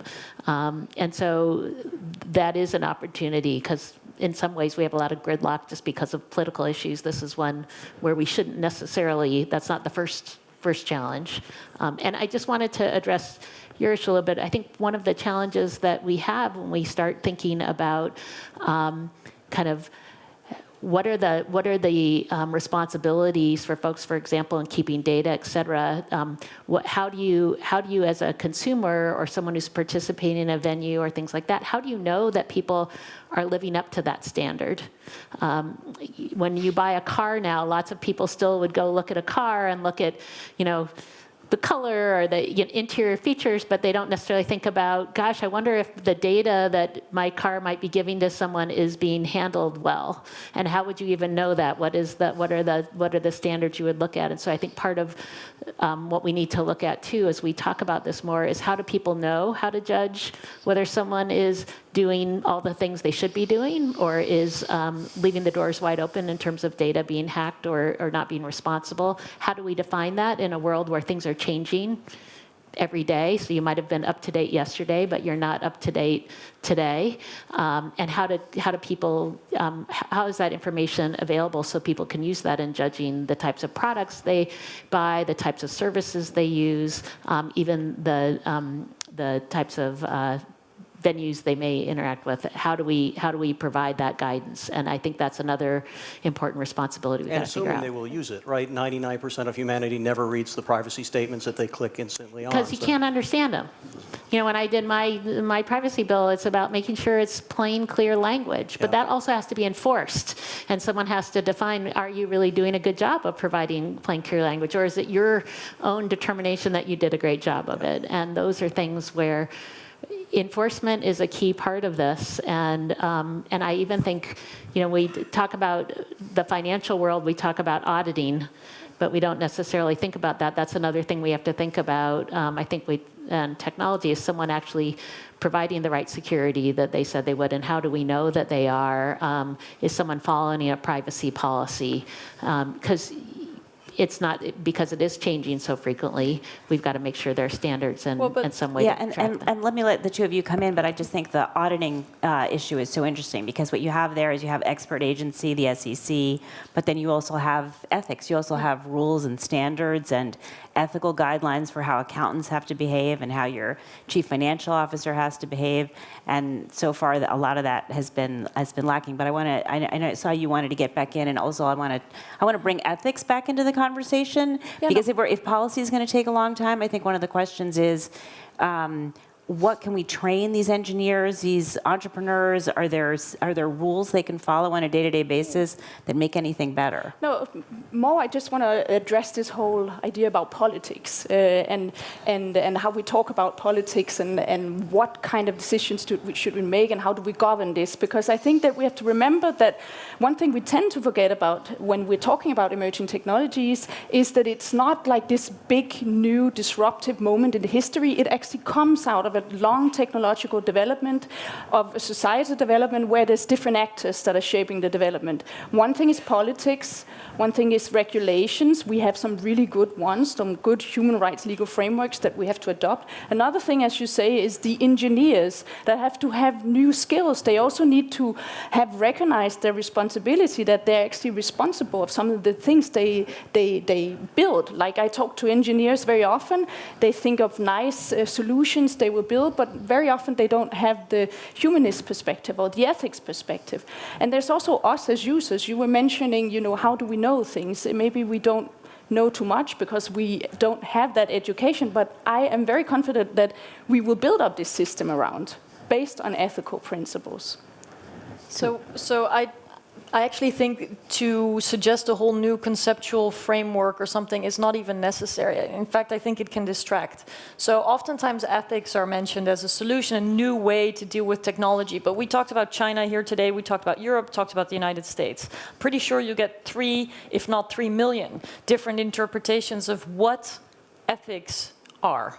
And so I think a discussion on ethics can be a bridge to regulation in a good scenario. It can also be a wall against regulation by companies who don't want to be regulated. So I actually think we need to empower regulators and lawmakers to build on the laws that we have and be more principle driven. So let's say free speech, fair competition, non-discrimination, presumption of innocence, like some of these anchor points that really translate to multiple sectors, and think much harder about how we're going to regulate this. So for example, give more power to regulators. In Europe, when there's an antitrust case, the responsible authorities can actually demand a lot of information from companies. I can't, as a lawmaker, the police can't, but a specifically designated regulator can. And so the framework is fair competition, but whether it is a Russian oil company or an American tech company or a farmers association that violates the rules, there's one non-political authority that can intervene. And so I think this is the way to think about how we need to extend the laws that we have, the rule of law that we have, into the digital world. And if that would require a whole new frame, then I'm afraid policymakers are going to be even more discouraged than they may already be. Yeah, and that's why we started out by saying, you know, we need tech realists. We need people who are going to, like you all, who are going to roll up your sleeves and really think in a granular fashion. We have one more question back here. Yes, thanks, Karen. My name is Jan Techo. I'm with the GMF in the Berlin office. I have a question to Kara Swisher. You made a very strong case in favor of more regulation of the industry. And then a bit later you said competition is the only way that we can survive. You know, how to strike the balance between the two? It's an old ideological question in the old traditional economy. How does it play out in the new economy? It's both. When I say regulation, there isn't any.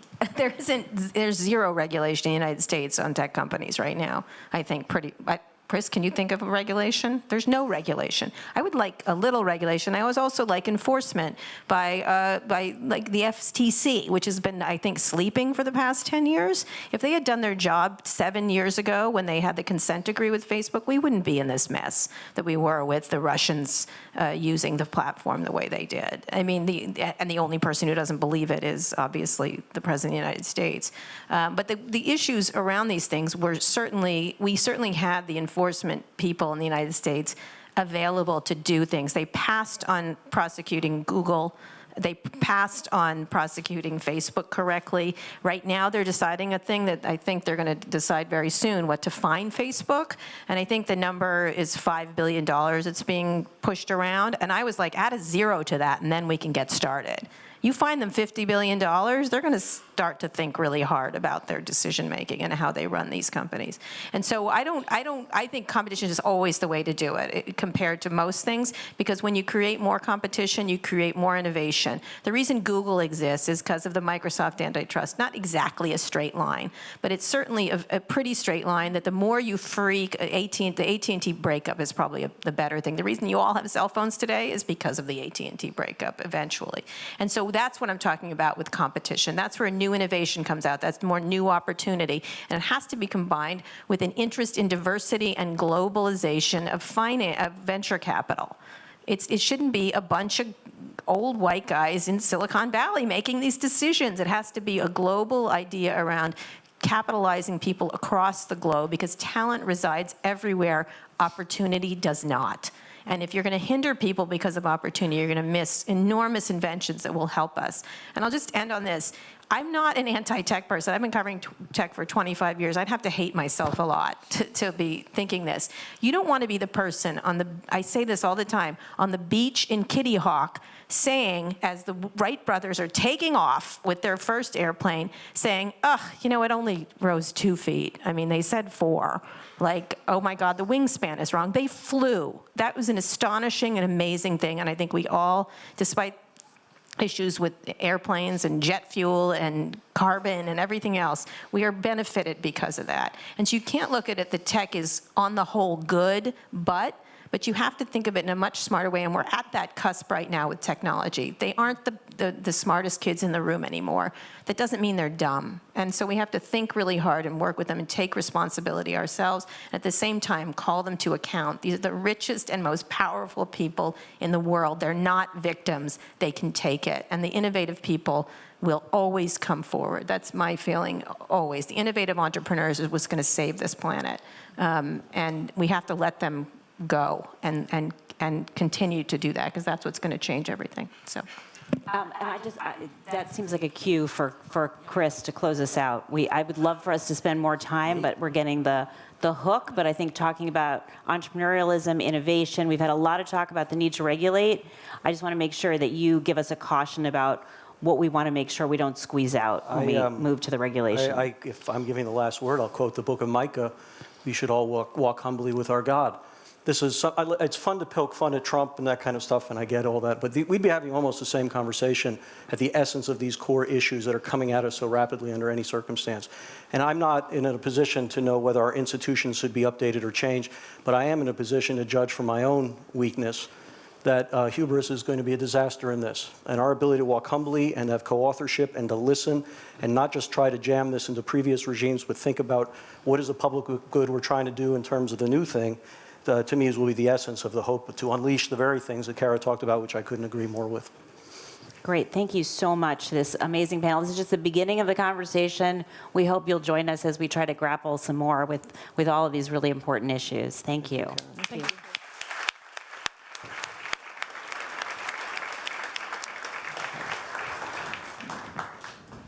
Well, thanks so much, Karen, and to all of the panel. That was a fascinating discussion to close out Brussels Forum on. And I am thankful to everybody in the room who stayed with us until the end of our 14th Brussels Forum. I hope that means that you got as much out of all of these conversations as I did, because I think it's been a pretty amazing couple of days here. And you know, we've covered so many topics, and I'm not going to rehearse them all, but you know, you think of going from China, conversation about China's rise, to a conversation about race and cultural identity, or a conversation about climate, to the debate we had about, is the transatlantic relationship irreparably damaged? And there's an incredible amount of food for thought in all of this. And one of the ideas that has come up several times that I've been wrestling with over these past couple of days is this idea of whether competition from authoritarianism is good for liberal democracy. And that's been said by, I don't know if others have picked up on it, but it's come up in several of the conversations we've had. And the argument there was it's forcing us out of our complacency. It came up yesterday in the debate. Constanza at one point said, is President Trump holding a mirror up to us? And in so doing, is he actually doing us a favor?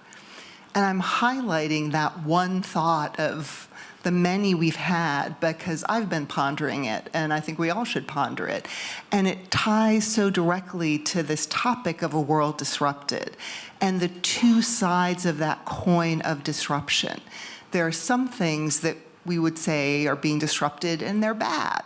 And there are other things that are being disrupted that are good, and that exact dichotomy came up in this conversation about tech. And what we've sought to do here at Brussels Forum is engage all of you with some new voices, maybe even some disruptive voices, to try to help us grapple with this enormous set of complex challenges that's facing the United States, that are facing Europe, and that are also challenging us to think about the way that the US and Europe interact and cooperate. And does that need a refresh? So my hope for all of us is that we walk away today maybe with a concrete solution or two to some of the seemingly intractable problems we've been talking about, but that we also will continue to wrestle with these problems, and that you've been motivated by ideas you've heard here to spark fresh thinking on all of our parts. Because I think the bottom line here is that only if we act and work to shake off our own complacency may we potentially find a silver lining in terms of meeting the challenges that we're facing. So that's really at the heart of Brussels Forum. Our hope is that the talking and the listening that takes place here inspires all of us to be positive forces of disruption, and that those positive forces will help us shape and transform transatlantic cooperation in a new way so that we are in a better place going forward. So that is my hope for all of us. I want to say again how grateful we are to all of our partners who helped us do this. And they do deserve my final words of thanks. So I want to remind us of our founding partners who's been with us for the 14-year journey we've been on. That's Daimler, it's the federal authorities of Belgium. Our strategic partner is Deloitte, our forum partners, as well as our associate partners, our dinner partners, our debate and media partners. It takes a village to make Brussels Forum a success. I also want to say again how grateful I am to the 3 U.S. ambassadors who are based here in Brussels, because they've been unfailingly supportive to this Brussels Forum. I also want to say thank you to my board of trustees. You just saw one of them up here, but they've been with us throughout this edition of Brussels Forum, which has been great. But as always, my most important thanks goes to my amazing colleagues. You don't know how many of us there are who contributed to Brussels Forum, and I cannot invite them all up to the stage, but I do want to invite 2 of them. And those 2 are Nicola Leitner and Louise Langeby. Please come and join me.